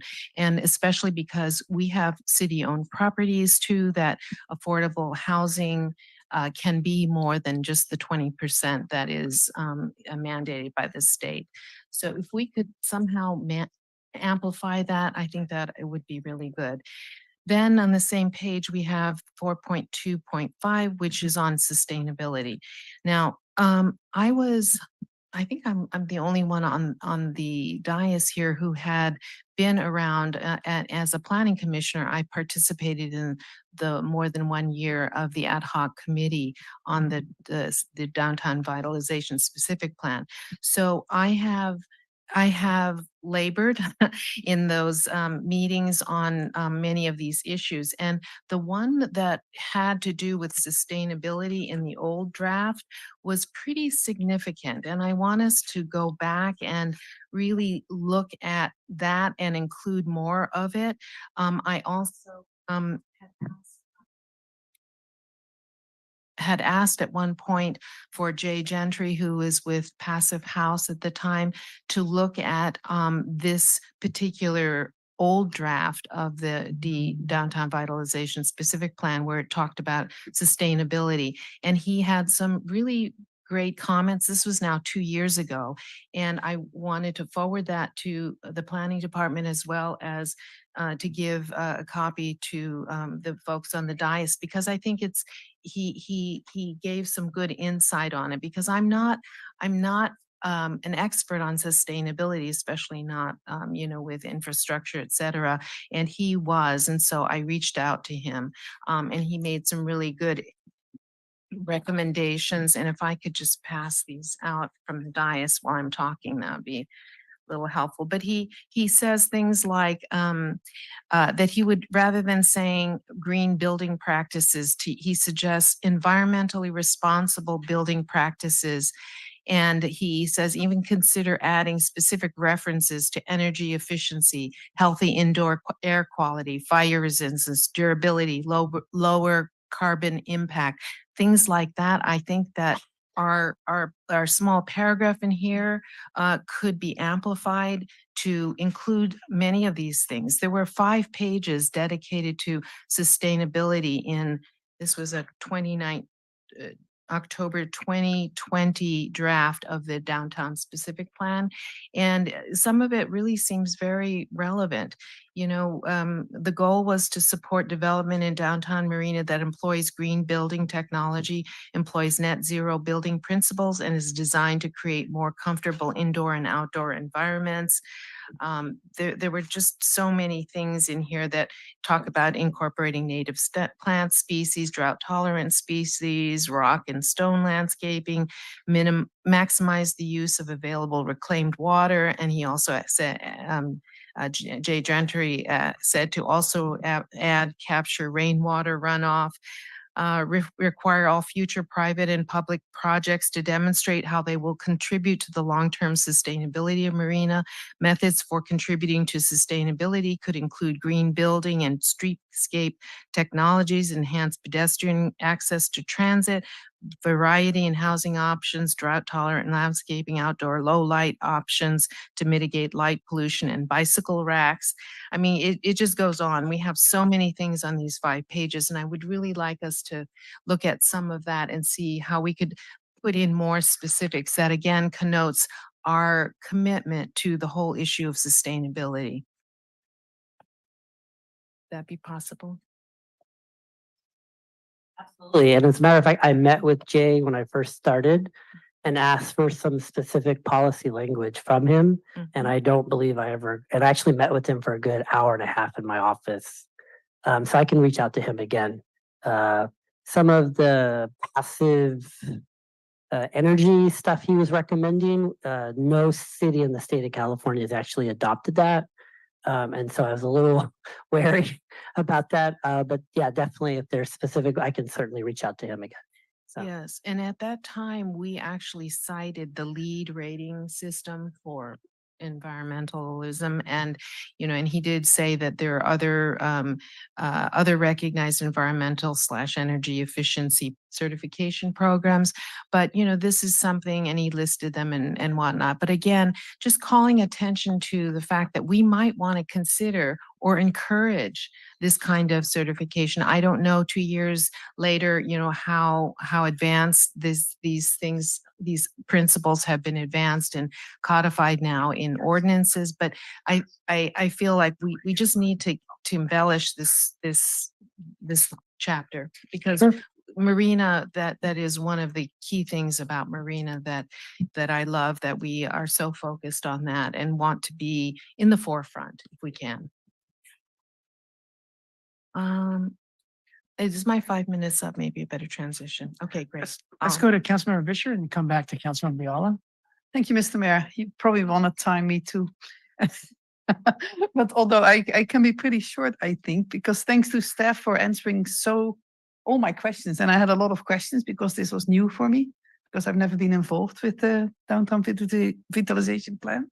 So I mainly have some remarks that the public might want to hear what the answers from staff were, because I asked a question about, it states that work with MST to improve pedestrian access to the Marina Transit Exchange and provide pedestrian amenities at all bus stops downtown with adequate lighting, signage, and covered benches. And I remarked, please add bicycle and scooter parking. And the reply was, yes, we need to adopt bike parking ratios into the Muni Code. And we are already working with MST to incorporate the SURF project into the downtown area. So that's awesome. Thank you. And another MST remark was on page 65, the policy states, work with MST to expand bus routes within Marina and increase the frequency of bus service on both regional and citywide routes. And I had already briefly spoken with Andrea Willer a few weeks ago when we ran into each other. I thought it would be good to teach people how to use the bus, and maybe this could be a field trip for the senior center. There's a bus stop close by, so maybe I can work with Andrea to do that. And I'm also going to take some neighbors on the bus because I just started using the bus, and I almost forgot how good it is to use public transit. And the more we use it, the more lines we'll get, the more frequent service we will get. It's a chicken and the egg. We need to use it. There needs to be a demand, and that will help to get more frequent service. So the answer from staff was we could add policy language to support an intra-city shuttle into the downtown specific plan. So we can always hope. Yes. Okay, next. Oh, this is for the page 78, 6.6.5, civic administrative buildings. This is about potential location for a new civic center. And as I've stated before, I am not convinced that Loch Adam Park is a good location. And I would like to see some rough design studies ASAP to at least see how building volumes and parking requirements could be designed at that location. So my question is probably more for the city manager. What are the plans to work on this? Because we need to get a plan, I think. And so the staff, the reply from staff was the policy language can be modified to say the city will explore several sites for the civic center. We can discuss later. Yes, we are working on that. Okay, thank you. Okay. I'm almost done. Page B12, design guidelines for the medians and roundabouts. So there are requirements for drought tolerant plant materials, irrigation systems, pervious concrete, and a 1-foot maintenance band. And my question was, are these design guidelines also being used for the plans that are currently made for the Del Monte Boulevard medians? And the answer I could have expected was no, because it's a separate project and the requirements in the DSP are not yet adopted. My question is, could it still be requested? You know, if this is something that we want to see in downtown, and we can certainly add policy language. That's fine. Yeah, so there might be. I mean, the plans are still being developed. Nothing has been made yet, and this is something that we want to see downtown. It would be a miss if we would miss out if we didn't do that. You're right. This is kind of again your chicken and the egg thing. Yes, because we don't have that approved yet. But we fully expect that we'll be taking the median and the landscape plan, bring it to the council in December, and then once we get approval of that, then it can switch back to the downtown. And the designer already can see is she aware, the designer? Yeah, well, yes. So that's what I thought. If she knows what's in the plan, then she probably won't be too hard for her to implement it. Correct. Yeah, okay. This is my final remark. It's amazing. This was about newspaper racks. I sent that question separately because I forgot to include it. So I took some photos of newspaper and magazine racks in front of the post office. It's ugly, they're dirty. I think maybe half might not even be in use anymore. They're just sitting on the sidewalk there. So I asked, how does or can the city enforce maintenance requirements for newspaper racks and other street furnishings? The answer from staff is currently we don't have an ordinance on the books regarding newspaper racks and other street furnishings. This can be added to the council priority list. If this is the will of the entire legislative body. So my question is, do we want this? I would like to have, some teeth that to be able to require street furnishings to be in being well maintained, in good condition. So if the route that we need to go is to add it to the list and as number, whatever the number is that the way to do this? Yes and no. We can add it to list, but if we're continually doing updates to our ordinances. We did the temporary sign, we're doing food trucks, and so these little minor ones, we just put that on our planning staff plate, and they'll work with the council members individually, and then we can get that forward to the rest of the council. Okay, I would really like that, because we can design a beautiful new downtown, but if we cannot require that it will be maintained. And the same is for the artwork, and I already got the answers for that as well, because just tonight I took pictures of the dolphins in front of the building here, and they have some cracks. They need maintenance. They have some corrosion, the stand. So yeah, so I can work with you directly. Thank you so very much. Thank you, Mr. Mayor. This was it for me. I would just like to thank, just like others have said, I would like to thank the people who have worked on this for, well, I think at least 20 years, previous council members, planning commissioners, other volunteers, staff. And I'm just excited that I can be part of the finish, I hope. So thank you very much. You can grow a mustache. Yeah. I think that's what you do in November. Thank you. I was gonna say, don't grow a mustache. And I thought, no, that's sexist. You can't pick and choose like that. I had a few questions. Guido, did you refer much to the Fort Ord urban design guidelines? And if so, were they very helpful? I personally did not. You didn't look at them, didn't use them? I've used them for some of the dune stuff, but not for the downtown. Okay. So Yeah, because their purpose was to non-auto-centric, cutting edge walkability standards, guidelines, Very and then good. with a huge emphasis on landscaping. Mm. So they ended up using quite a high percentage of. So I would hope that we reference those and look at those for possible excerpts that could be used for our downtown as well as for the rest of the other part of our town. And then park options. Does the downtown plan go into locations that are future park options, or is it silent to park options? I'd have to dig. Parks hasn't been as big an issue. Because what I'm thinking is, any great downtown has a park in it. And Paso Robles is probably one of the best examples. So we're never going to get there, we're already built out.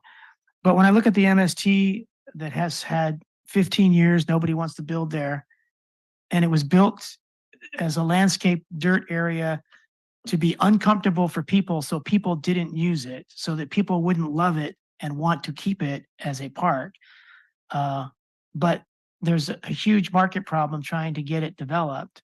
And that might be one of our only chances of ever having a park in our downtown. Mm-hmm.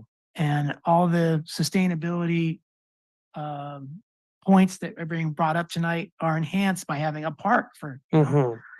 So I know it would be expensive. It'd be about $3 or $4 million. We have to reimburse them the money they got, the 3.3 million, at least part of it that they haven't yet developed. They got from the federal government, a grant. So we have to pay that back. But we should think big sometimes. And that's one place that if that was a park, it would do a lot for our downtown. What specific? The MST undeveloped piece across from post Oh, office. yeah. Okay. So that whole dirt area, if you put a couple of benches and barbecues, you'd be done. But they don't want to do that. It was built on purpose to not be amenable to human visitation. And so it's not comfortable for humans to use it, so they don't use it. But it's also not comfortable for development because nobody wants it. And MST is having a heck of a time getting anyone to bite on it. So while there's you know, nobody wants to build on it. Maybe it's one of our chances here to do something with it that benefits our community more than anything else might. So, Mr. Mayor, I will point out on December 5th, when Bianca is going to present the road diet, there are little pocket areas of gathering that she's going to be showing the council in those draft plans. So to address your question about open space within the downtown. So that will be a topic of discussion on ways to beautify the downtown. So when you're talking about medians and streetscapes, are you saying that that's an opportunity to expand a little bit and think about parks? Exactly. Okay. Because we've heard pretty loud and clear to the general plan process that people feel there's not enough meeting places for people to gather. And as a matter of fact, Allison went and spoke to some of the high school kids a couple months ago, and they shared with her that they go hang out at the Target. So obviously we want to have not Target to be the place where the teenagers hang out. So anyways, to answer your question, yes, that will be something for the council to deliberate on December 5th. So. All right. And maybe Councilmember Vischer can be the first person to get beat up by MST staff by bringing that up again. So, is childcare at all a piece of this planning? You know, a future designated location where there might be some childcare? No, I mean, so in the housing element, there are a lot of policies about shelters, daycares and all that, because those are changes to housing law that in terms of encouraging that use, that's more for the housing element. There's actually policies in the draft housing element about changing our code to allow more childcare. Daycare is an issue of statewide significance. So that's more for the housing element. So. Okay. Thinking way out there, and then I'll come back to the ground.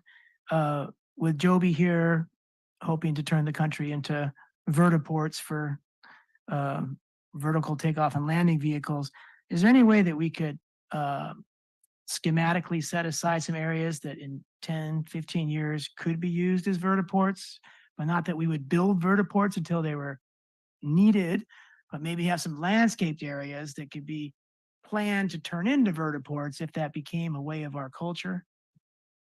I mean, certainly the council can add a policy or a program into the plan that encourages that. That's certainly something that can be added. Okay. So. And then where do vehicle charging stations and Wi-Fi stations play into this? Is there any thought of that? Yeah, that actually came up in one of the questions that we got from the council last week. We can certainly add that, and probably makes sense to have those more in the core district where the larger commercial centers are already operating to have those type of uses. So. Okay. That's all for now. I'll come back after we hear the others.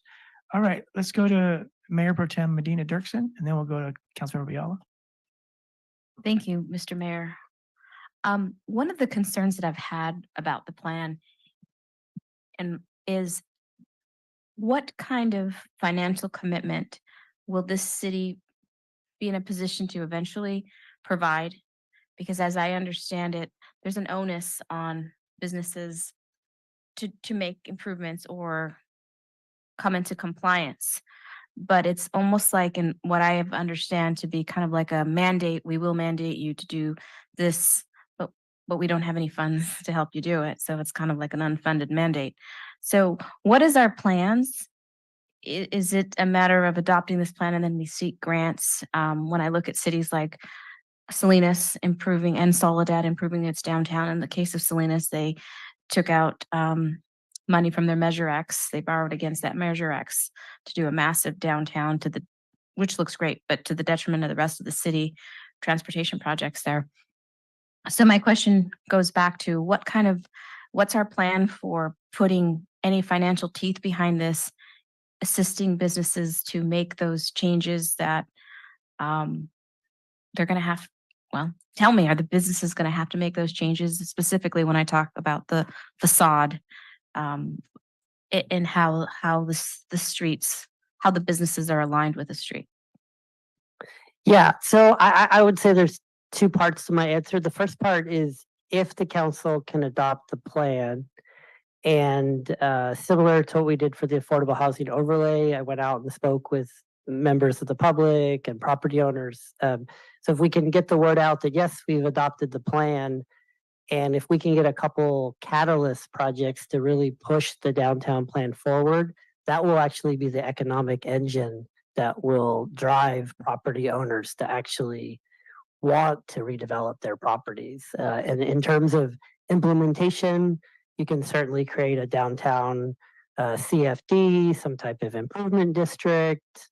That's where I live in San Jose. The downtown, when I moved there in 2000, was lacking. So they did create a downtown business association. They created a downtown business district. All that money got put into downtown San Jose, and now 20 years later, we're seeing the fruits of that as a San Jose resident. So there's a lot of different mechanisms to actually implement the plan. So Thank you for that. As a follow-up, if I may, had we been thinking concurrently to do that at the same time? I know it's taken a very long time to get this plan to go somewhere, but had we considered, or is there some legal challenges to creating a CFD? Couldn't it have been something that was done concurrently, or are there some challenges? In the past, the city has talked with the business owners about creating a business improvement district. There hasn't been a lot of support to do that just because the money is coming out of their pockets. But I think, as Guido is saying, I think once we get a plan adopted and start getting some things, and if we can get a couple of catalyst projects moving forward, perhaps that may be a discussion. I think a good first step would be to have a conversation with the Chamber of Commerce and see if that is an interest or something they want to pursue. I can tell you that the council's already allocated $4 million on that Del Monte corridor, which is going to be a huge catalyst on just getting the medians and the improvements going on there. At the same time, we are working on additional grant funds to complete the rest of the project. And I think if you get the streetscape fixed and improved, I think the natural thing is the business owners will want to be willing to invest money in the project. And I can understand in the past why they haven't wanted to invest money, because if the street is looking like it is, you're going to want to sink money into it. So I think the city taking the lead on this will start to change that ball a little bit.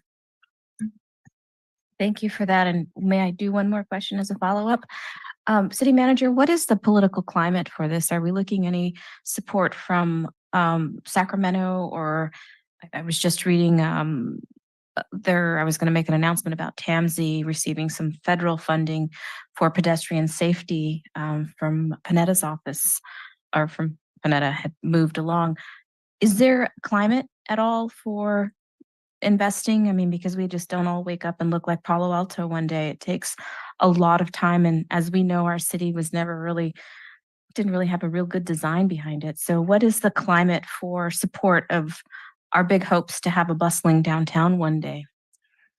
I think the opportunity is here. I think the political climate, we have good political leaders that are willing to get engaged and support. I think now is the time to talk with them. Now is the time to talk to Sacramento. I know that Brian McMinn on his end is working hard with TAMSI and all the different agencies on any possible grant avenue. We're going to apply for that. We have been applying for it. That's all I have. Thank you very much for that. And thank you for all the work our staff has done on this, Brian and Guido. Okay, thank you. Let's go to Councilmember Biala. Thank you, Mr. Mayor. Just one more thing on the demographics. On what you have written on page 17, it's printed approximately 26% identify as some other race or two or more races. And please break that out according to the U.S. Census, that they break out two or more races. And I say this in particular because Marina is so different than even California's. So our two or more races, because of our past history with the military and foreign Asian brides, is 13.9%. California, who is a diverse state, is only 4.2. I mean, these are amazing statistics. And so I don't want that knowledge to be lost because you combine it with some other statistical thing there. Also, in response to our mayor's comments about being visionary in the Joby Port, I wonder if there's a huge parking lot right next to Target that is never used. And I always think, what a waste of time place that is. And if that's large enough to launch an eVTOL taxi area, that would be super. And I know you're mentioning that we don't have a park. I do consider Lock Padden Park, even though it's not technically part of our downtown transition or our downtown area, it is. I feel like that is our park, and certainly adding more parks is a good thing. And I also want to say something visionary, and this was stimulated by Councilwoman Vischer's experience in the Netherlands. I looked at some of her recent pictures that she sent to the planning department. I'm her brown buddy on this, but I was astounded to see that their downtown in her small town that now grew up does not has a non-automobile centric downtown, but it also is completely just for pedestrians. They don't even allow bicycles. Now, at first I thought, wow, that's strange, but can you imagine our downtown just for pedestrians, and then the meeting places for the, for the young, for the youth, and I was just starting to sort of knock down my own biases and thought about, can we think about these things for our downtown? The other thing is in our So Councilmember, Beal, just to answer that question, because I'm a San Jose resident. Every year San Jose has the Vive Calier, which is they shut down major roads in San Jose to help people reimagine. I've been twice with my kids. And, if that's something the council desires, it could be a way, when the plan is adopted, we could shut down portions of downtown. You can have food vendors, people can bike around, and it really could help be a catalyst to help people reimagine what the downtown could be. That is something, we can definitely consider. Right. So, and the non-allowance of bicycles too kind of struck me. But when you combine a busy section, you've got bicycles, you're constantly watching not to get hit. So I understood the logic of that, when at the same time you think of bicycles as a good thing because it's against cars, use of cars. But that was just, thank you. Councilwoman Fischer. Okay, then in the past considerations for the ad hoc downtown vitalization committee that I was on, we actually specified much higher density than what our current draft has. And I want to suggest that we look at upping the density, and the proposal back then was going to lesser than 60 feet or 5 stories in some of the, I think it was the mixed use and also the core. This is going to be a plan for 10 to 20 years. 10 years, maybe it's supposed to be. I don't know. We somehow got into 20 years, but we should not be afraid to expand this so that we don't have to restrict ourselves. And I remember when I was on the planning commission and we approved the 4-story VTC, that was a shock to me. It jolted me, and I wasn't sure Marina was ready for 4 stories. And in the same way that we're sitting here and we're defining 4 stories and a density that I think that we could expand.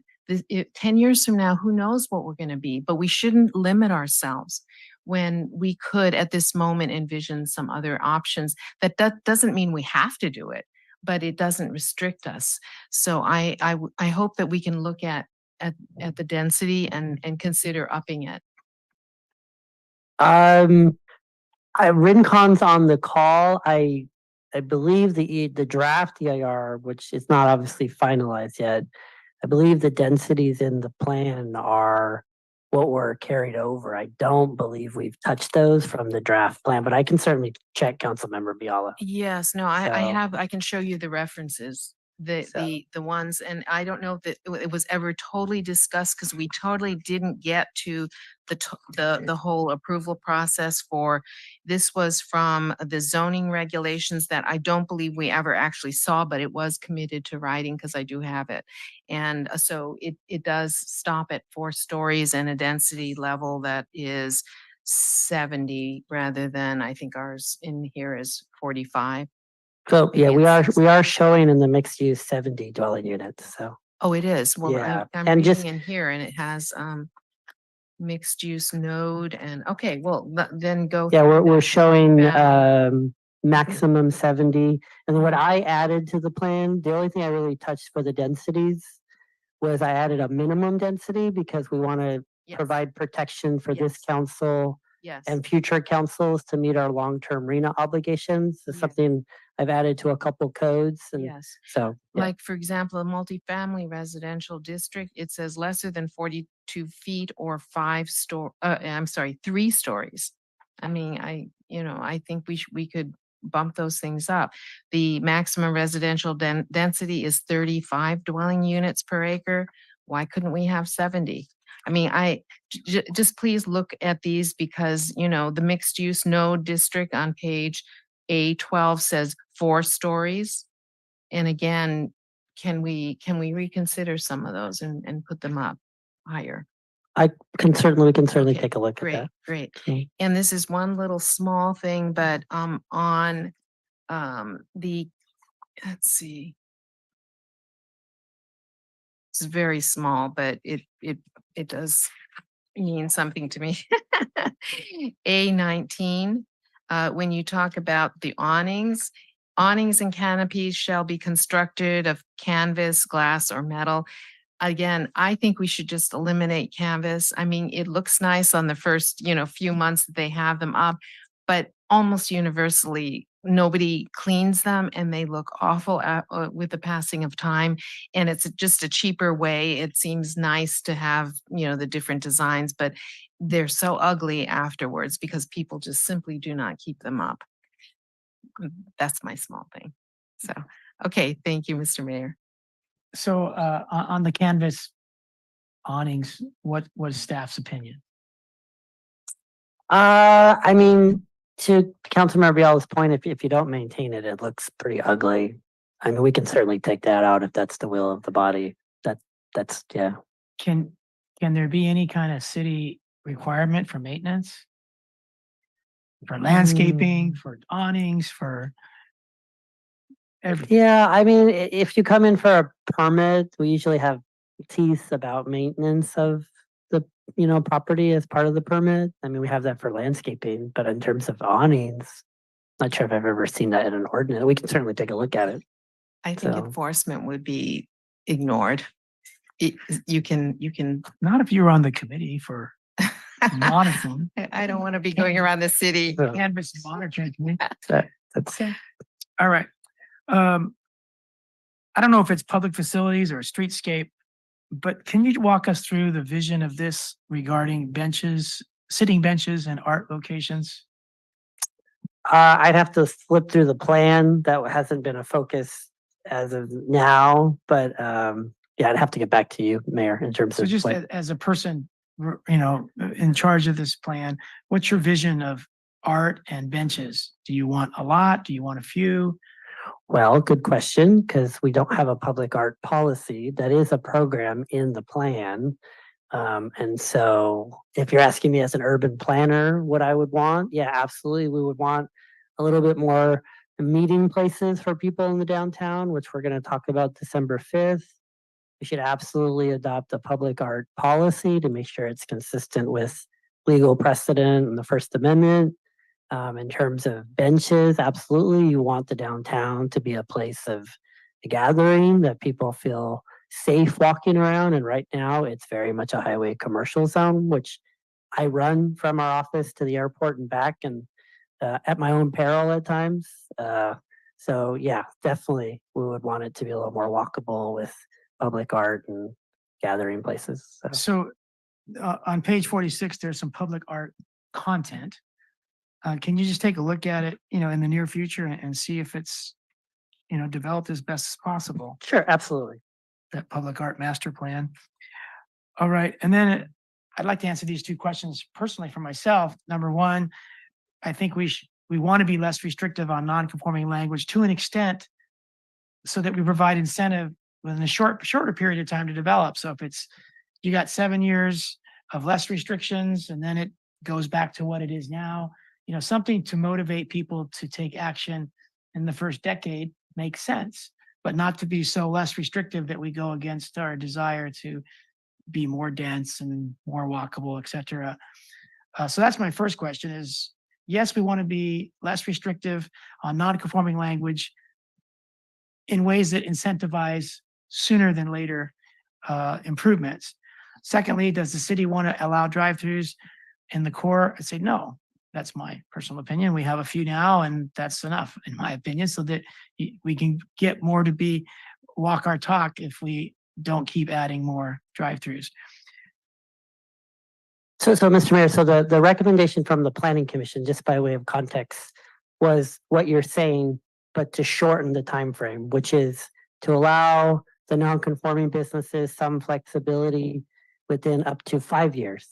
If you're saying 7, the implications of that is that it delayed the implementation of the plan. Yeah. So just so we're on the same page. Yeah. So I agree with Fred Agater, who was your predecessor, who said you make these plans, and in his experience, they happen in the next 30, 40 years.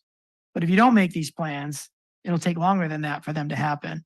Right. And so for me, if the city wants to do something, it usually takes 5 to 10 years. If it's a pump track or it's something bigger, it takes 5 to 10 years. So for me to expect a landowner to get their finances and designs and together, and you got 5 years to remodel your buildings, I don't know that the city could do it in 5 years. So I don't see that 7 years, 5 years, 10 years means very much in the long run, because it's pretty fast to get something done in 5 to 10 years. Right, And if you say 5 years, that'll be on us very soon, and we won't have maybe not have much newness. And then we're back to what we are today, and then there's no incentive. So now maybe you go longer before you get that. Okay. So maybe we can just have that discussion some more. Yeah. But overall, that went from 25 to 30%. So the only motivation was the extra 5%. Was that right? And it was really just an arbitrary number from the commission. It can be 20%, it could, whatever the council decides to Yeah. give direction on, so. So maybe it could ramp down over time. So maybe it's 40% in 5 years, and 35% in 7 years, and 30% in 5 years. So that the sooner you do it, the benefit you get, the more benefit you get. Right. Sidewalk widths, what are they in the core downtown in this future plan? I'd have to ask Brian what our sidewalk width standard is, so. What width should they be to encourage, leisurely walking, 2 or 3 people side by side?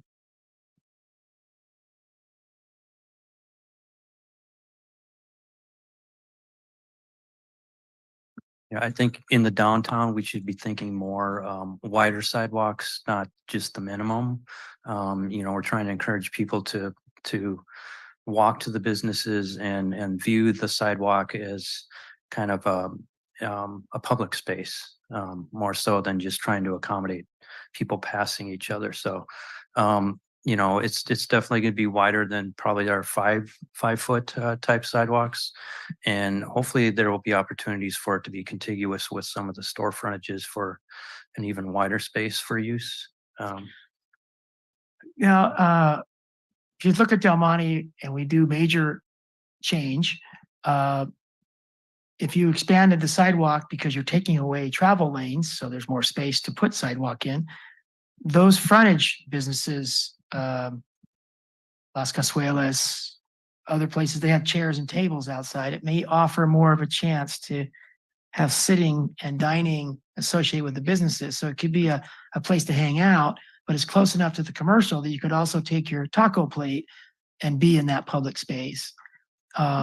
So the width of sidewalks around Lock Patton Park, 12 feet, they're wide, right? And they're a hangout. I mean, it's a leisurely feel when you're on those sidewalks because they're so large. You're farther away from cars, so you feel more relaxed. And if there's any way we could get to that kind of width in Del Monte Boulevard, it might encourage people to sit, and we can, just encourage that back and forth between commerce and recreation, like you see in most cities like Carmel and Monterey. There's lots of cafes and stuff that have chairs out in basically the public right of way. You can't do that with a skinny sidewalk. And that's the kind of input we're trying to get as we're bringing these things forward on the 16th of November and incorporating some of that as it comes to city council so we can kind of get better clarity on these widths and what we want to allocate to pedestrians Right. and other uses. And I know the city manager is going to have some input here. The hand cars get most of their business from drive-throughs. And that is people on Highway 1 heading to Monterey see the people on the railroad from the freeway, and then they follow backward until they find Palm Avenue. And then they sign up for the hand cars. And so I'm thinking of that when, as Guido said, we have a drive-through town. But if people are driving through town and they see tables and chairs and people eating on the sidewalks, it's going to encourage them to stop and engage in that kind of activity. But if they just see what they see now, then they just drive by because they know where they're going. They're going to get gas or whatever. So it's kind of like it's kind of like those hand cars. I was very impressed by that. When he said that to drive by, I thought he meant drive by on Del Monte. He meant drive by on Highway 1 at 65 miles an hour was getting people to come back into Marina. So I think that visual of what other people are doing to enjoy our sidewalks is going to make it's going to be a snowball effect. I'll turn over to the city manager.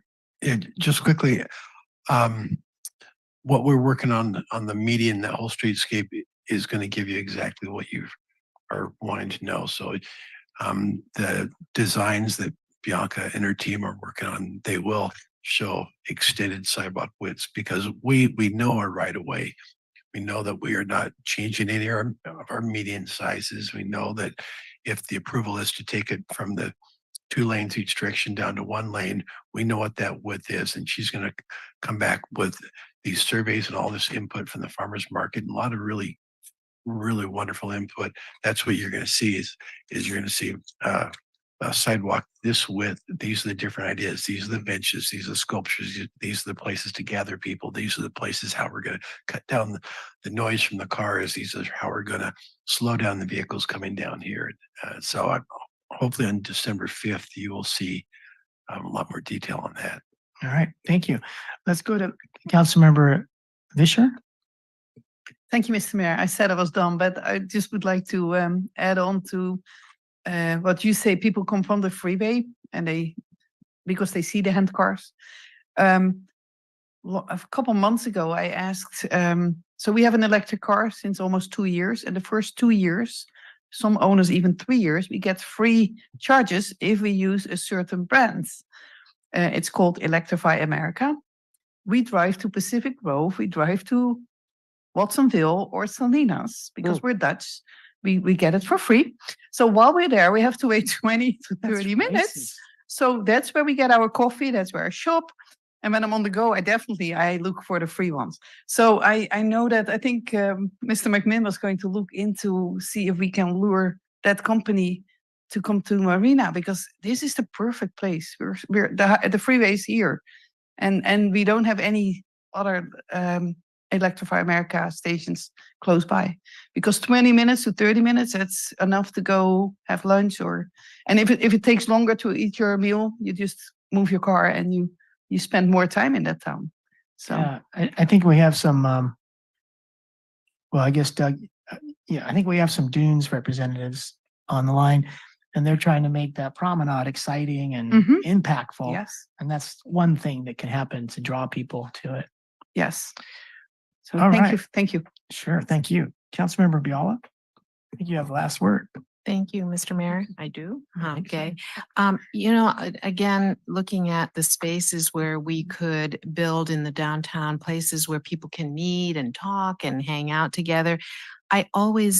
When I go down to some of the restaurants on reservation and I turn into the Vista del Camino road that's near the Chase Bank, that road is so huge and I never understand why that happened like that. But couldn't we put tables and chairs along there and some shrubbery and stuff and then, or connect it to the, to the parking lot that's in front of Lee's Garden or something to make that area a little, it's ridiculous how wide that street is for no reason at all. And we could add some sitting spaces to that. So I think it was built that wide because eventually we want to put a roundabout there.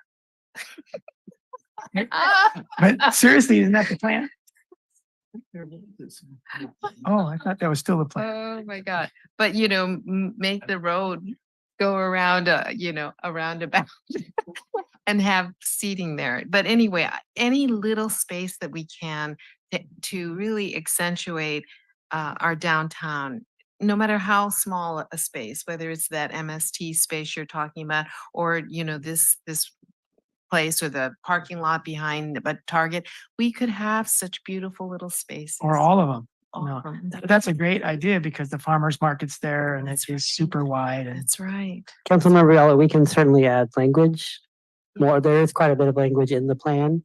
In San Jose, they actually had the parklets that went into the street during COVID to give business owners more space. And it was so popular in San Jose that they actually extended it for, I don't know, I mean, it's still going on now.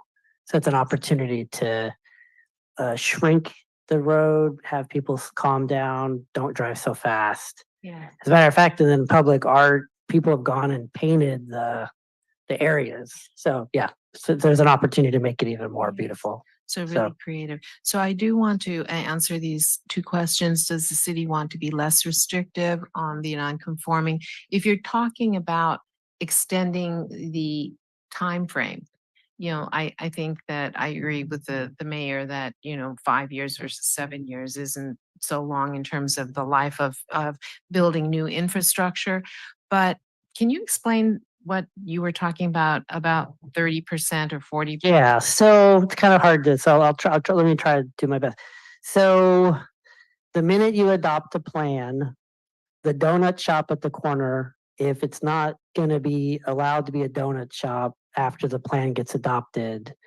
So now I'm the donut shop owner. Now I'm concerned if there's a fire or I want to do some changes to my building. Well, now there's some risk involved. Now my business is non-conforming. So that was one of the hiccups before I started. I understood that held up the plan. So we've tried to be creative to say, okay, donut shop owner, if you're going to be there, we want to support you as a small business. We'll let you expand and whatever that number the council comes up with, 10%, 20%, 25% over a certain period of time so that you don't feel like we're zoning you out of the city.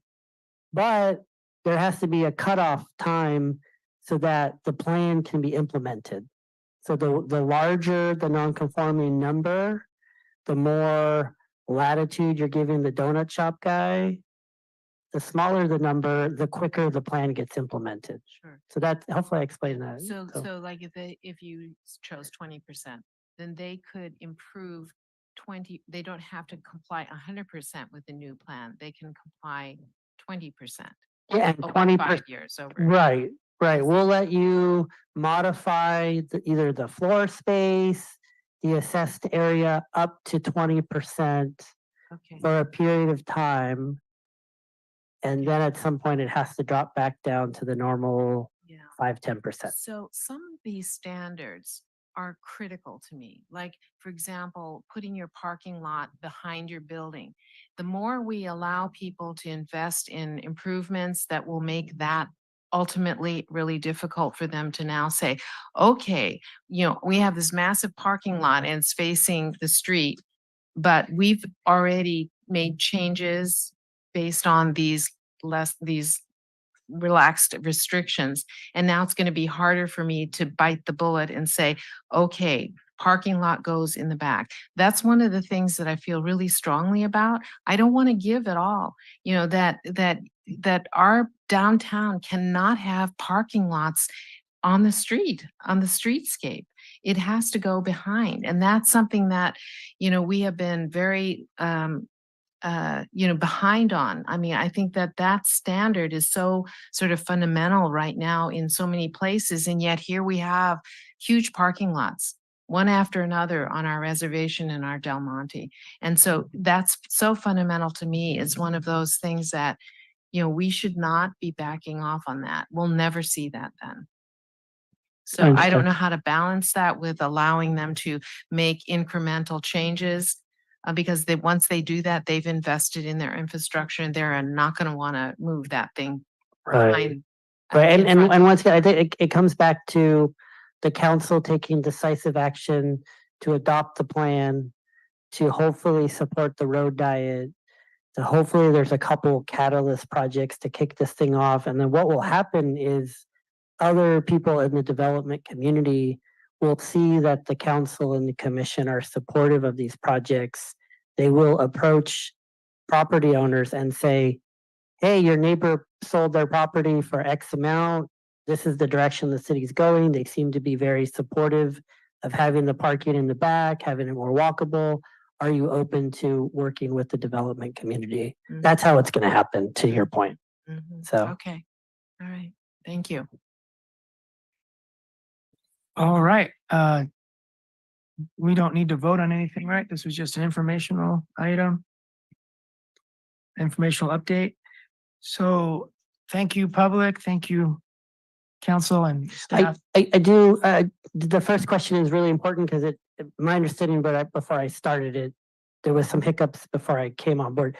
So it sounds like the council, and you're not voting tonight, but generally the concept is we can come up with the number as staff, generally supportive of the idea of allowing the non-conforming business to change by 20 to 25% over a period of time, but stop to support the plan. I just want to know the will of, I've heard from 2 council members, because this is a really important issue. I've gotten probably 9 or 10 emails about this from people. So I just want to get clear direction from the council.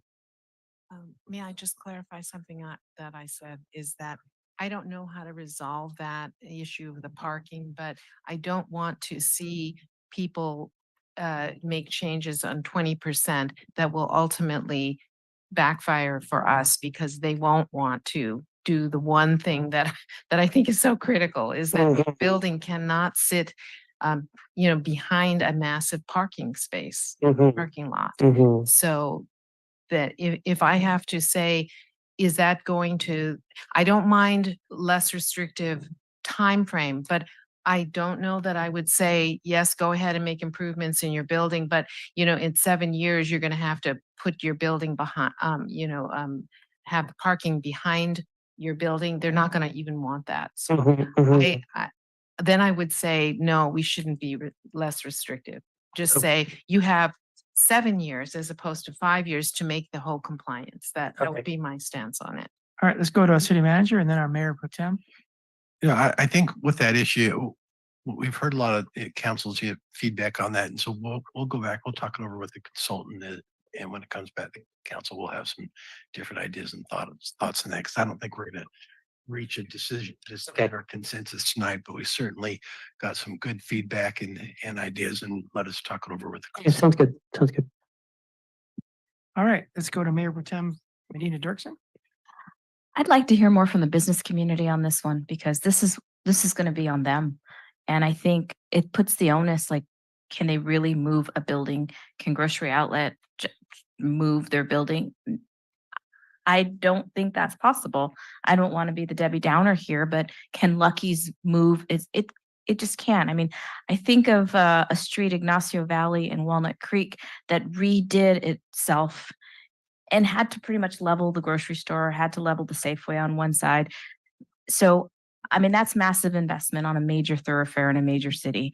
I don't know if we are that major city and that major thoroughfare, and I don't know if we have the major investment to do that. And it puts the onus on the business community. So I'm really, I've been critical of this point of the plan because I'm very concerned about having grand ideas, but no money to help back it up. And that's realistic. Not that I appreciate all the work on this, but it really has to be vested in some reality. I mean, because you can't pick up a building and move it without massive amounts of investment. So I want to hear before I make my comments to you about whether the language should be less restrictive to the non-conforming. I want to hear what the business community is ready to do. And then as far as allowing the drive-throughs, yes, I voted for Starbucks and I do miss my Burger King. So we have some that are already part of our footprint. But yeah, drive-throughs definitely don't do us any favors. So that's where I stand on that one. Thank you. Yeah, and just by way of reference, I did mention I will be speaking to the chamber in a couple weeks. And we are not talking about moving the buildings. We're just talking about people putting investment into the property, not, yeah, that moving a building is like the hyper-nuclear option. So. Right, but when I also think about that corridor that I referenced, and happy to anybody give you the cross streets to take a look at on Google Earth or something. They did some things in the facades up front. And it changed the whole intersection. It changed that whole neighborhood.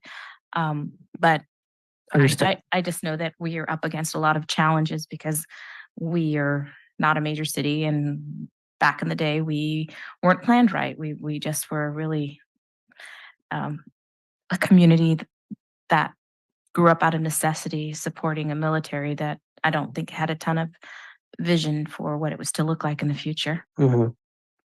But the good news is we are a young city, so it's not like we are celebrating, 45, 50 years. So we do have vision now. All right, thank you. Let's go to Councilmember Fisher and then back to Viola. Thank you, Mr. Mayor. Yes, the second question is the easiest one. I agree. No more drive-throughs. I know that the whole discussion about the Starbucks that could not be denied, but it's so sad. It's really, it made me cry. I did visit them, but I was hoping there will be seating at the corner. But no, the seating is on the side. It's there's one little bench there, and then the sidewalk stops, and oh boy. So anyway, that's how not to do it in this new plan. So the first question, I'm torn. I agree with Councilmember Biala. I said if you let them invest, it will just postpone, delay the ever being able to reach the vision. And yes, you cannot require businesses to move their building to the front. But if anything happens to their building, what we don't hope, but if there is a fire or so, then at least you have a plan of how the new building should be designed or where it should be located. So I also would like to talk to some business owners, and we also have that example of the important non-conforming card room, which we had a big discussion about earlier this year, and the substitute motion that we all accepted was that staff will looking into zoning, maybe where there would be options to allow a business like that. And I would really like that, because I think that the current location for the business nowadays doesn't fit anymore. There's not enough parking. It's the building. There's no way that they can expand. And so I would like to hear from, a business owner like that one, like, would you be interested in if there would be a location elsewhere, somewhere in downtown Marina or in the central Marina, would you be willing to look into that and invest there? And it makes more sense investing money in a good location than in a location that's nowadays is too small. So anyway, so I'm torn. I don't think this helps you. No, actually, all of this dialogue is super helpful. And as the city manager indicated, we'll get with RINCON and we'll give some options to the planning commission and council when we come back. But this is all very helpful. So thank you all. Thank you, Mr. Mayor. Councilmember Biala. Thank you, Mr. Mayor. So just wanted to let you know, this is what Fred Agerto told me. He said that when you build a house, you can pretty much think of it as like 100-year investment. The same houses will exist in Marina that in 100 years. But he says that malls and things like that, they change quite a bit. So I wouldn't be thinking that everything in our business areas are going to remain for our 100 years. I mean, I thought he said like there'd be 30 years or so they change and they completely, I mean, as the market drives, they can sell their property, and then they're new builders. Then we're not asking while the owners are there, they can remain the same, exactly the same for 100 years if they want. But if the market values go up and they find out that they want to sell, then the new owners have to comply. That's the issue. It's not that we're saying that that we're asking them to invest money that they don't have in their property. So this just accelerates, I think, our marketability of our downtown. So I would just like to say that we are not forcing anyone to change anything about their business, but if they sell, then the next person would need to conform. And that's the reality. Every city that you can think of today looked like Marina. That was the way we built everything, with the parking lots in the front. And so every city that you see that has parking lots in the back went through the same transition that we are wanting to see for our city. So I hope that we sort of balance out our vision, which is long overdue.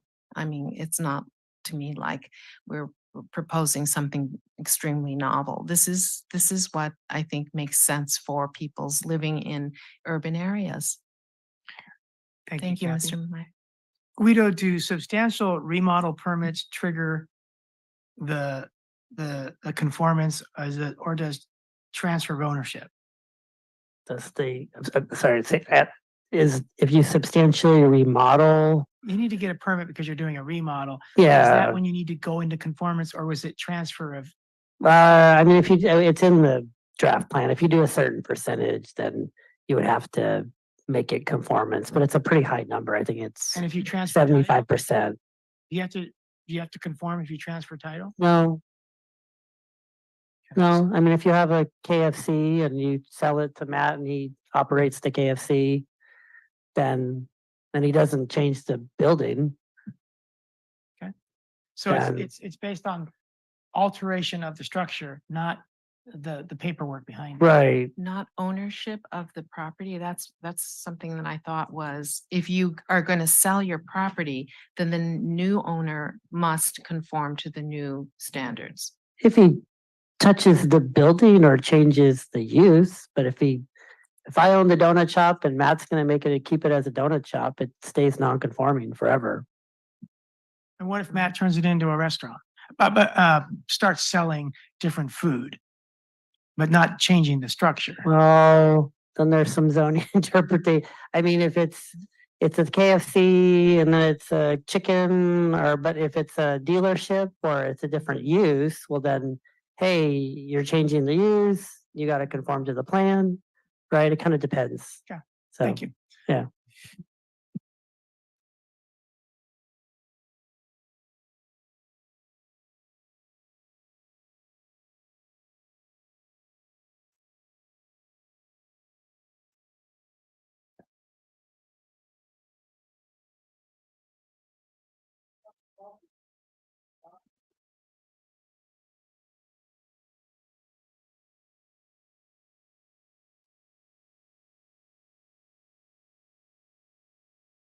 Has.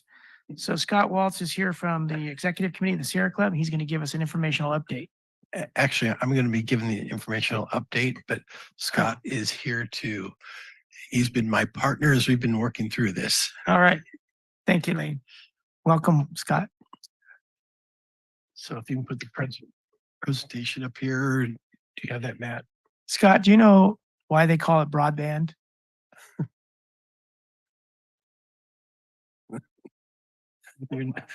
I don't think you're going to get your answer tonight. Okay, next slide, please. So back in 1985, the city was working with a development group to build motels at the current site of the Sanctuary Beach Resort. The city approved a permit, and the Sierra Club at that time filed a lawsuit based on a lot of different factors, but essentially challenging the viability of the CEQA document. And so as a result of that, the Sierra Club, City of Marina, and the Business Investment Properties, they all worked together and came up with this settlement agreement in 1986, which is still in force and will be in force in perpetuity. That settlement agreement resolved the lawsuit to the satisfaction of the Sierra Club, and it imposed various restrictions on the motel development at the property, put other conditions in place that the City of Marina has to continue to comply with. I'm not going to go into details on those specifics. Next slide. One of the key things that we want to talk about tonight was the agreement required that a trust account be established. And this trust account was strictly to add for habitat protection, conservation, and restoration in the city's coastal zone. And part of the thought behind that was to mitigate the impacts of the hotel development on the coast and the impacts from that. And so that's why that trust account was set up. The city is the trustee of that account, and all funds in that account before they can be spent have to be jointly approved by the city and the Sierra Club. Next slide. And I'm still trying to put together a lot of the correct documents. One of our problems in the past, we have these agreements, these resolutions adopted, and then the exhibits that have all the teeth, we don't have the exhibits. And so we're working with the Sierra Club trying to put all these past exhibits in place. But essentially what it required was the motel that was getting built there had to fund it. Initially it was 35 cents and now it's 55 cents per occupied room in perpetuity. And that comes from the Sanctuary Beach Resort, from World Mark, and the Best Western. And that is currently, those are the rates that we are currently collecting today. And we approximately get about $18,000 to $20,000 annually. And our current balance is $397,000. So it's a good little fund. And I think we started building up this account is after the lawsuit, there's some flat dollar amounts different entities had to contribute. The sanctuary really didn't get built until 1999 or 2000. And so that's kind of when those funds started coming in. Next slide, please. As far as distributions from that account, there's been various small ones, but I just want to point out a couple of the major ones. Council approved $150,000 disbursement, as well as the Sierra Club to the Monterey Peninsula Regional Park District. And it was a restoration project for the Marina Dunes Preserve, which is exactly within alignment of the agreement. There's also a $75,000 distribution again to the Regional Park District for the same type of use. And I think that's the last slide. Is there another slide?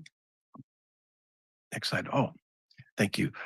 And so we want to make the council aware of this, and we've been working with the Sierra Club and Scott Waltz because we wanted to get back our process and our system in place. We want to make sure that everyone was aware of what was going on, and so when someone has a request for distribution of these funds, they should come to the city, and we'll work with our planning staff. We'll see if their request complies with what we think is what the settlement agreement requires, and if we think it's a good project, and then we will engage the Sierra Club, and they'll look at it. We may meet, and then if the Sierra Club approves of that project, then we will take it to the city council. And then if it's a project city council wants to approve, with their approval, then we'd make a disbursement from the accountant. And so originally, way back when the settlement agreement was made, there was supposed to be a subcommittee that was supposed to be put together. It's supposed to identify all these potential projects and goals. And as far as we can tell, that subcommittee is never put together, and these projects were really never identified. And so we aren't going to try to resurrect that past history. But at this point, we just want to continue to partner with the Sierra Club. And I think all of our ideas and alignments are pretty much in line, and they're great to work with. And so I just want to throw out some potential projects. One of the focus areas of the council is on Lock Padden Park and on improving our maintenance plan, our management plan for the park, and getting that vernal pond cleaned up. And that's a potential project if the council wants us to look at and start talking with the Sierra Club about if that's an appropriate project. We can certainly do that. We have various other projects going on in Loch Padden Park. We have a pollinating garden. We have all these different native restoration projects and things like that going on. And if those are projects the council is interested in, again, let us know and we'll sit down with the Sierra Club and work on those projects. We have a good fund balance build up, and I think this is a good time to potentially look at some of those projects and get some of those things moving forward. And that's kind of just is my brief overview. I'd be interested in hearing from Scott Waltz to see if he has any ideas or thoughts or any things that he would be interested in sharing. Scott, can you depart some of your wisdom?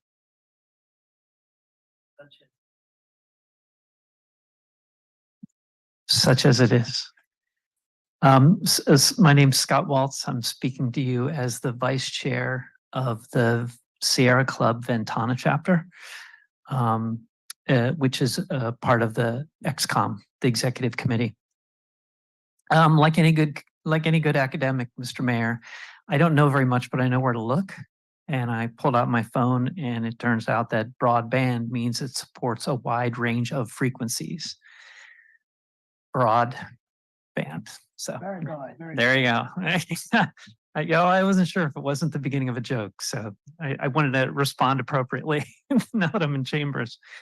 So since 1986, as the city manager pointed out, the Sierra Club and the city have been working together on, I'm going to reframe this a little bit differently. I'm going to take a little bit bigger picture.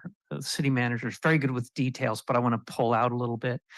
The Sierra Club and the city have been working together on any pertinent habitat development in the coastal zone. Any habitat development in the coastal zone.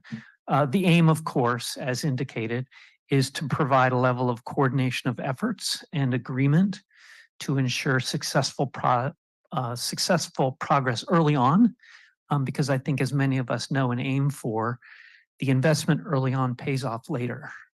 And so to take time to agree and discuss what's happening pays off later. For example, when it comes to council, you get a nice tight package where there has already been discussion among parties, and ultimately to avoid lawsuits, which was the lawsuit indicated of 1985, right? So if we work together, we get a better city, we get a better environment, we get better processes all along. The city manager focused on the funding aspect. I just would point out that funding projects for, quote, habitat protection, conservation, and restoration is just one aspect of that larger relationship.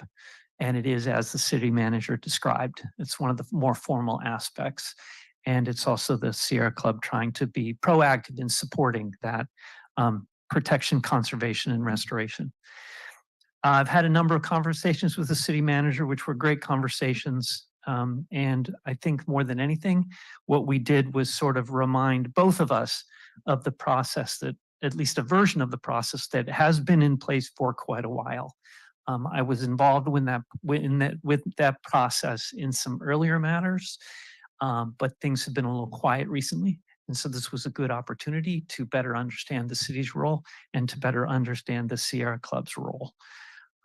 And I just want to point out, because some of you are familiar, that former Sierra Club executive member, Steve Smack, was very active in the city, helping to make this process work. So I'm really taking my cues from what was done earlier by earlier members of the Sierra Club Executive Committee and how they worked with the city. So what you saw on the slides was the outcome of that conversation.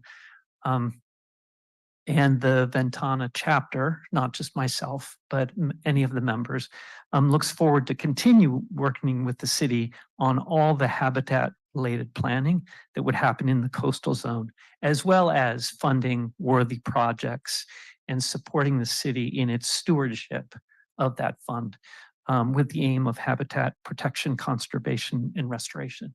If I can answer any questions on behalf of the Sierra Club, I hesitate to say that I can do that very well, but I will do my best as the council talks and deliberates this matter. Thank you.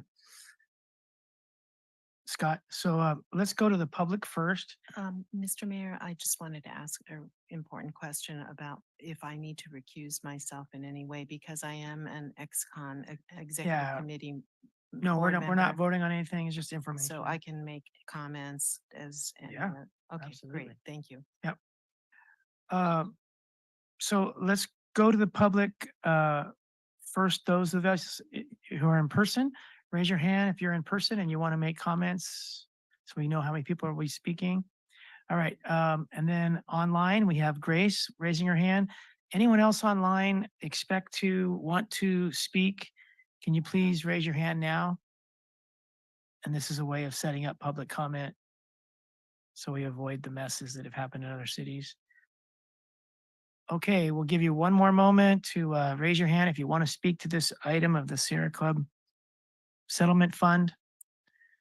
All right, so we're just going to hear from Grace then, and then we'll go back to council for comments and questions. All right, Grace, welcome. Hi, Mayor and council members, you can hear me okay? Yes. Thank you. We I just wanted one, this may be question or clarification. The city manager mentioned Lock Padden Park. And my question is, would a native plant restoration project or a new native plant project in the Marina Library vicinity property be available for usage of these funds? Friends of the Marina Library, along with the Marina Tree and Garden Club and the Marina Foundation, have funds to add in new California native plants along the edge of the building on either sides of the front entrance of the library, as well as under the flagpole area. We've got the funds for the plant material and for the irrigation materials that are after the valves, but there is some work that needs to be done to be sure that the existing irrigation system is functioning properly. And it's my hope that this could be a source of money to assist the city in making sure we could move forward with this project. Hopefully we could get started on the project, say in early spring. So I'm just checking to see if reference to Lock Padden Park would also include the area of the Marina Library. Thank you very much. Thank you, Grace. Scott, in my discussions with Rita Delasio over the years, local native plants that are restoring, protecting the kind of habitat that was lost of the development, from the development in Marina, that's what you're talking about with conservation, et cetera, as opposed to Channel Island native plants or Southern California native plants or the desert's native plants, but that we're trying to restore and respect and put back the stuff that was lost that caused the settlement to happen in the first place. Yes, if you spoke with Rita about that, she has a long history with the Sierra Club. She probably provided good guidance. And yes, we're looking at habitat restoration. So that would be local habitat restoration with the plants that we see locally. Okay. All right. So we'll go ahead and close public comment. I should have done that before I pass it back to Scott. Now let's go to council member Biala. Thank you, Mr. Mayor. So in Lock Padden Park, I know that there have been lots of community discussions on the vernal pond there that at one point I know a community person was saying that there was a lot of pollution runoff into it, and I know that at Pond they did a massive cleanup there, and I know that that our vernal pond is a much bigger area than the Frog Pond. But is this something that um, $400,000 seems like a lot of money, but I also wonder what happens if we embark on cleaning up this vernal pond, and initially we'll have to probably think about other sources of funding, right? Because it just seems like this would be a very massive project to really take that body of water and make it cleaner, and look at the reeds that are growing. I don't know, that's not the technical term for the, the plant that is basically overrunning the whole park, the pond rather. So is this something that can be considered? I mean, it would be something I think really important for the city of Marina.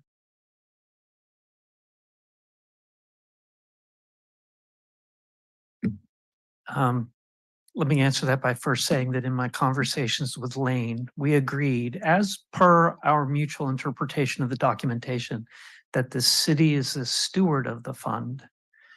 So the sort of the point person for any project would be the city. So on behalf of the Sierra Club, I think I'd say, well, I'd want to hear where the city was in terms of projects they thought were reasonable, viable, appropriate. And then I hope very quickly they would bring the Sierra Club in to have that conversation. So I hesitate to say too much for two reasons. One is I don't know what the city would bring forth given all of the things they might be thinking about using this funding for. Secondly, I would always have to say that I really can't give a judgment on behalf of the chapter. I mean, I would need to go back to the executive committee with any project, talk with them about, with anybody else who joined me, the impressions and the details of what was going on and whether it's worthy. So I know that's not a very satisfying answer, but that's the best I can give you. So Scott, if I wanted to remove the California tules that are dominating the lake area today to make it more open water so people who want to enjoy the open water could have a better view, or if I wanted to clean up the water quality to be better for turtles and geese and, all the plants and animals that are there, would the settlement funds be equally applicable to those two? Or is the more environmentally focused, natural resource focus more in line, or is it more the human enjoyment more in line with the intent of these funds? So they're actually, not to get into the weeds, see what I did there? There are two settlement agreements. There's a significant amount of overlap. They both overlap and are very clear on, which is the reason I quoted it, habitat protection, conservation, and restoration, which is also the mission of the Sierra Club. So that makes a lot of sense. Okay, so if our aim is to improve water quality by removing pollutants, that would be restoration, conservation, natural resource protection. If we were cutting down the habitat so that people had a better view of the open water, are you saying that that would be different? Again, I don't want to give a response on behalf of the chapter without having discussed it with the chapter. But I think that your scenario of improving the quality of the habitat for a greater diversity of the creatures that are here and that we want to see thrive, that would probably be the leaning of the chapter, because that's at least, and I'm not an attorney, nor do I play one on TV, but that's my impression of having spent some time with the documentation. Okay. Is improvement of habitat. Of course, we want people to enjoy it and be in it. That's another part of what the Sierra Club does. But predominantly, the lawsuit was brought about because of the destruction of habitat. And so we're trying to remedy that with the recreation and rebuilding and protection of habitat. Okay, so installation of new sidewalks, maintenance of existing pathways to make them better, and installation of wildlife viewing sheds. 3 different kinds of development, if you would. Would all 3 of those be outside the sideboards, or would any of those be inside the sideboards? Again, we're starting to get into some details I'd want to have more conversations around, because there might be some fine tuning here. Observation benches might seem a little bit different to my fellow Sierra Club members than sidewalks in terms of how it gets people out. So I'm going to not answer it because you're asking me about some things that I would want to have further discussions with other people, both maybe city members and what they're thinking as well. Right. Sierra So Club. I just go back to the habitat restoration protection. Okay. The gray area is where I'm landing, so Okay. we can all learn together, how this money is viewed. The last gray area I'll mention is interpretive panels that discuss the natural processes and fauna and flora of the park. Might that be, or might that not be within the sideboards? Again, definitely in the gray area, because the Sierra Club wants people to appreciate, enjoy, and make contact with wild areas. On the other hand, the suggestion on one of the slides that we come up with a larger plan for the maintenance and preservation of the pond starts to move us out of the gray area a little bit, I think. Okay, so planning documents, do they move you out of the gray area in the direction of no go? Or do they move you out of the gray area as appropriate expenditures? They sound a little bit more like restoration of habitat. Okay, so planning for Than a restoration- sidewalk. Then a sidewalk. A document that plans for natural resource enhancements is more in the sideboards than building a sidewalk. Yes, I'm inclined to say that's the case. All right, let's go to Mayor Pro Tem Medina Dirksen. Thank you, Mr. Mayor. Thank you for this information. I have a question about the formula. 24 years of at least 24 plus years of the funds being collected, and help me understand how is it now 55 cents per occupied room? Like, is that turned over every night? Is it just every single room based on an occupancy? Can you explain to me how that formula works? Can I let you take a bite at that first, Lane Long, because you've really crawled into the details even more than I have. Yeah, and those are the actual implementation documents. We're still trying to get them, but anytime a room is occupied overnight, it's the 55 cents. So if the room is occupied for 5 days in a row, it's 55 cents for each night that it's occupied. So let's say if there's 84 rooms up there and 75 are occupied, be 75 times 55 cents. And they don't pay for the vacant rooms.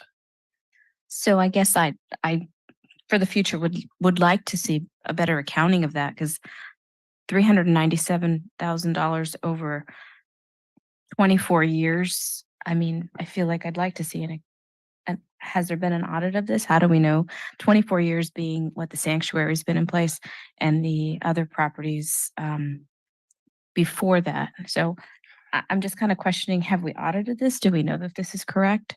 No, going back 20 years, I'm trying to just get the documents that we do have. Our auditors, they look at all the funds, and so like Laura pulled up the last month, and the check was, I think, like 1,500 that we got the last month. Thank you, Laura. Well, I guess I just want to state here my concerns about the accounting, and I would like to see a better accounting as we move forward to this. And the second matter is, I know you didn't want to get into the weeds. Oh, wait, Laura has a question. Go ahead. really quick. So we have a third party administrator, HDL, that collects TOT on a monthly basis. And so I do see those reports that come in. So and it's an Excel spreadsheet and you see how many days were rented in the month and then the 55 cents. So it does pencil out at least what I've seen in the last couple months, and it is paid monthly. Thank you for that. I had no idea about this until recently, having had a meeting with Councilmember McCarthy here, who was here. We had a meeting with I guess I should have disclosed that perhaps. I had a meeting with the hotel manager on another matter, and this came up.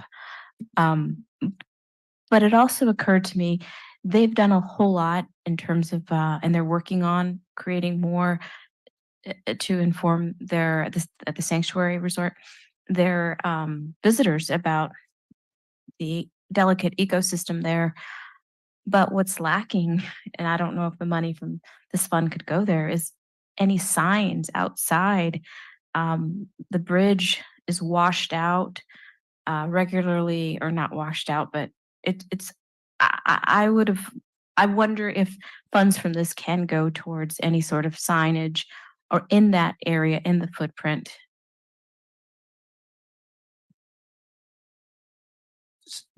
So I think thinking creatively about this might be a useful way to approach it.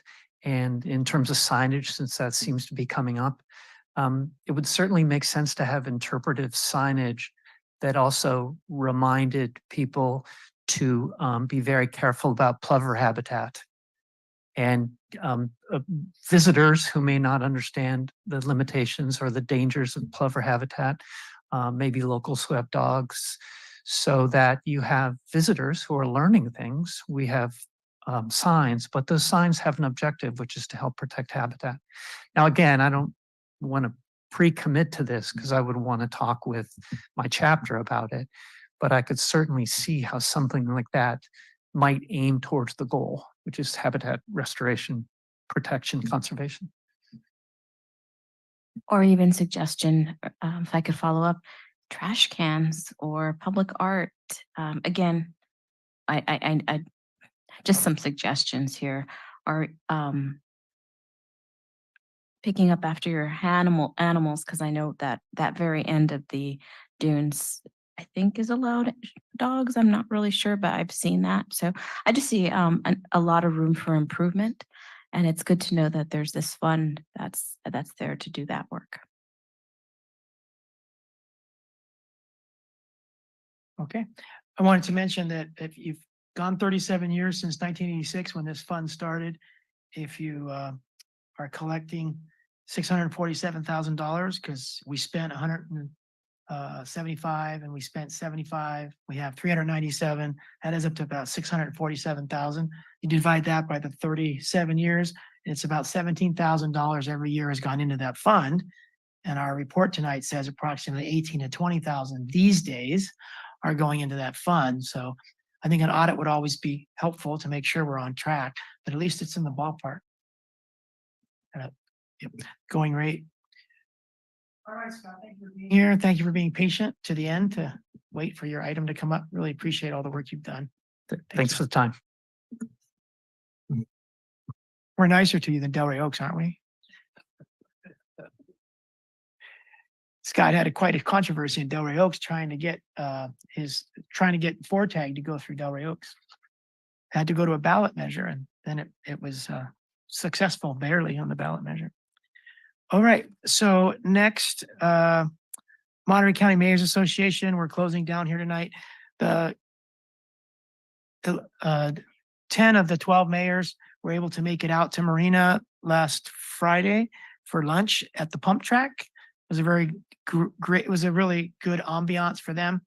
And kudos to Mayor Pro Tem Medina Dirksen and our city manager Lane Long and Syra and Anita, our deputy city clerk, for setting it all up, and Public Works for bringing the tables and helping to put them up and down. It was a really wonderful way to experience and demonstrate Marina, and the mayors were all very impressed by the pump track, and They love the Tico's restaurant food, which actually saved us money. We had it catered for $300 and we have a budget of something like $500, right, Anita?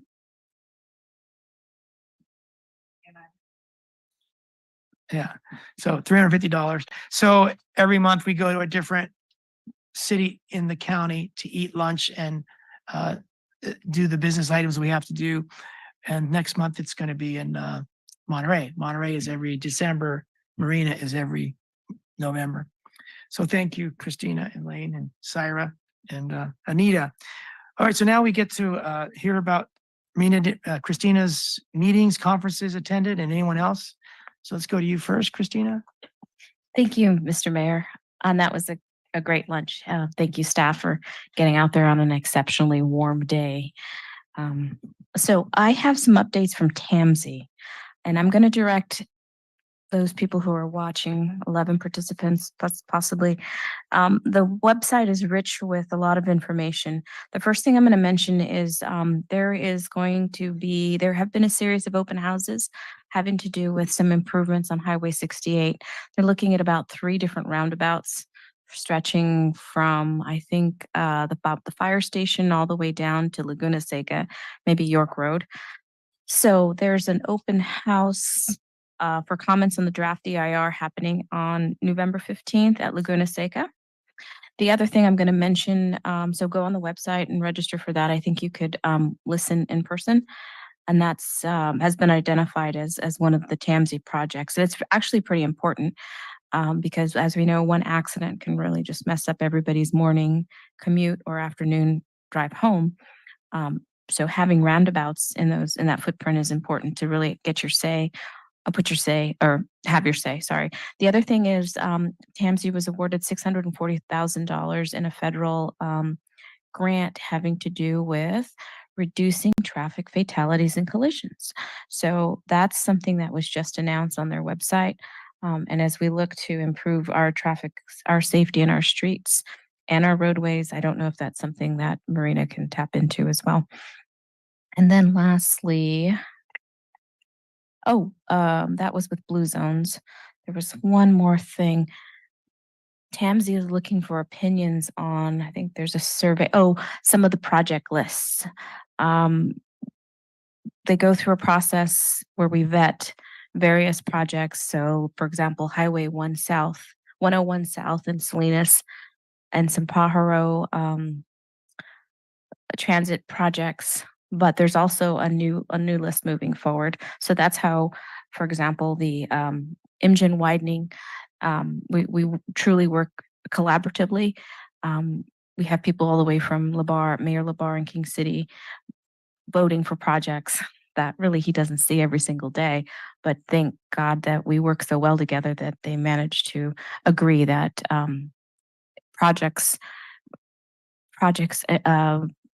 IMGEN widening, for example, is a major project that is going to help regional transportation. So take a look at the website and have your say. That's all I have to say about TAMSI. All right, let's go to Councilmember Biala. Thank you, Christina. Thank you, Mr. Mayor. I just have may I ask Councilwoman Medina Dirksen a question about the TAMSI report? So we have a gentleman, a resident of Marina, who comes every session and tells us his opposition to the SURF project. And I never know if there's if he is misinformed or whether there is some validity to his facts. I just don't know, but I feel sorry that he comes at such great effort to himself, and I listen, but I don't have any feedback about it. I think this is a conversation this board has to come back and talk about. I just spoke with Yuri Anderson yesterday. Excuse me, let me jump in here because this is the time to announce meetings and conferences. Okay, so I will announce perhaps at another time we have a meeting to talk about this. Thank you. Thank you for your concerns. Anything else, Kathy? No. Okay. Thank you. All right. Councilmember Vischer? Thank you, Mr. Mayor. I attended 3 events, and in each of those, I ran into Councilmember Brian McCarthy, so I'll also speak on his behalf. The first one was on Saturday, October 28th, the Fall Harvest Festival at the Marina Equestrian Center. It was a very fun event. I also ran into Andrea Willer there. It was really, everybody was there, except for the rest of you. But,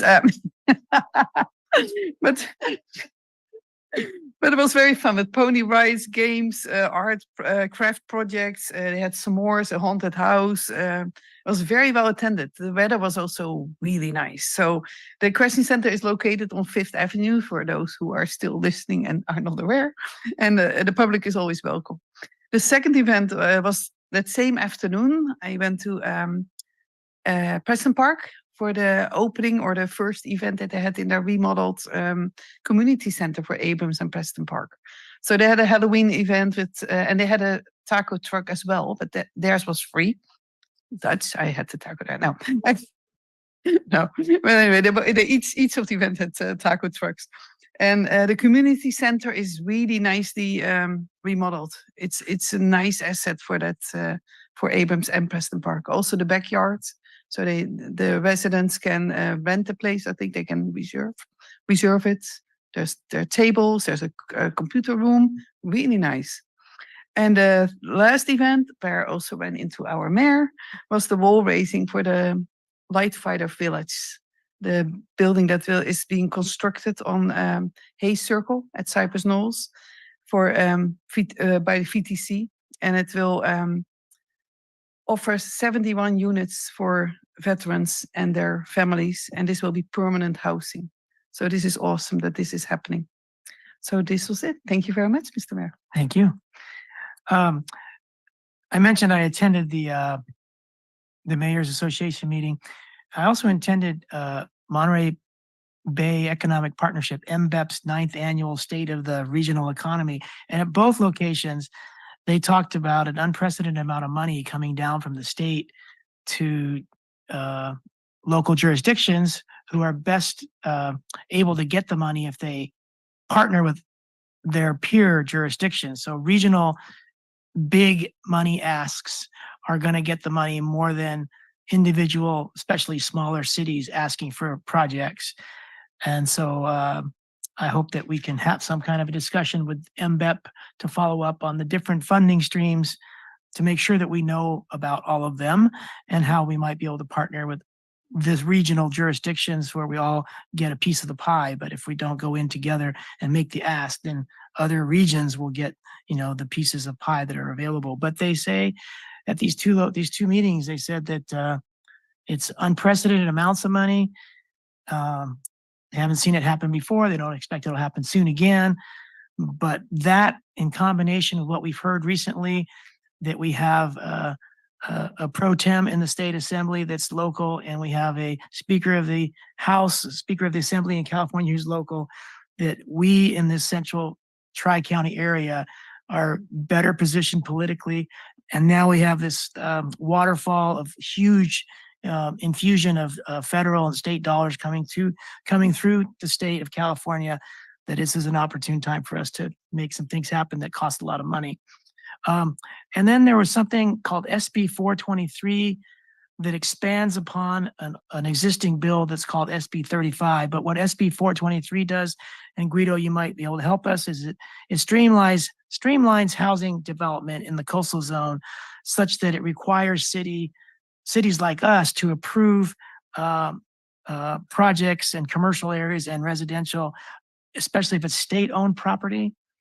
And so that's important to us because UC is talking about wanting to build a whole bunch of residential on Blanco and Reservation Road on both sides.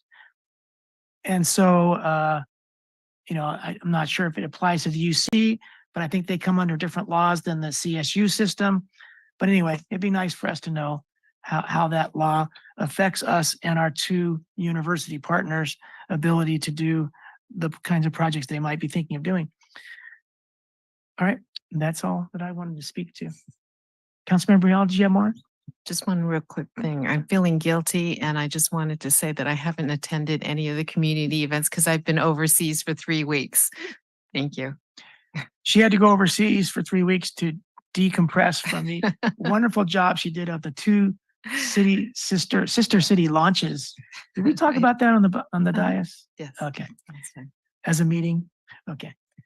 All right, well, I think we're finished. Thank you, staff, for everything you do. Steve and Richard, good to see you.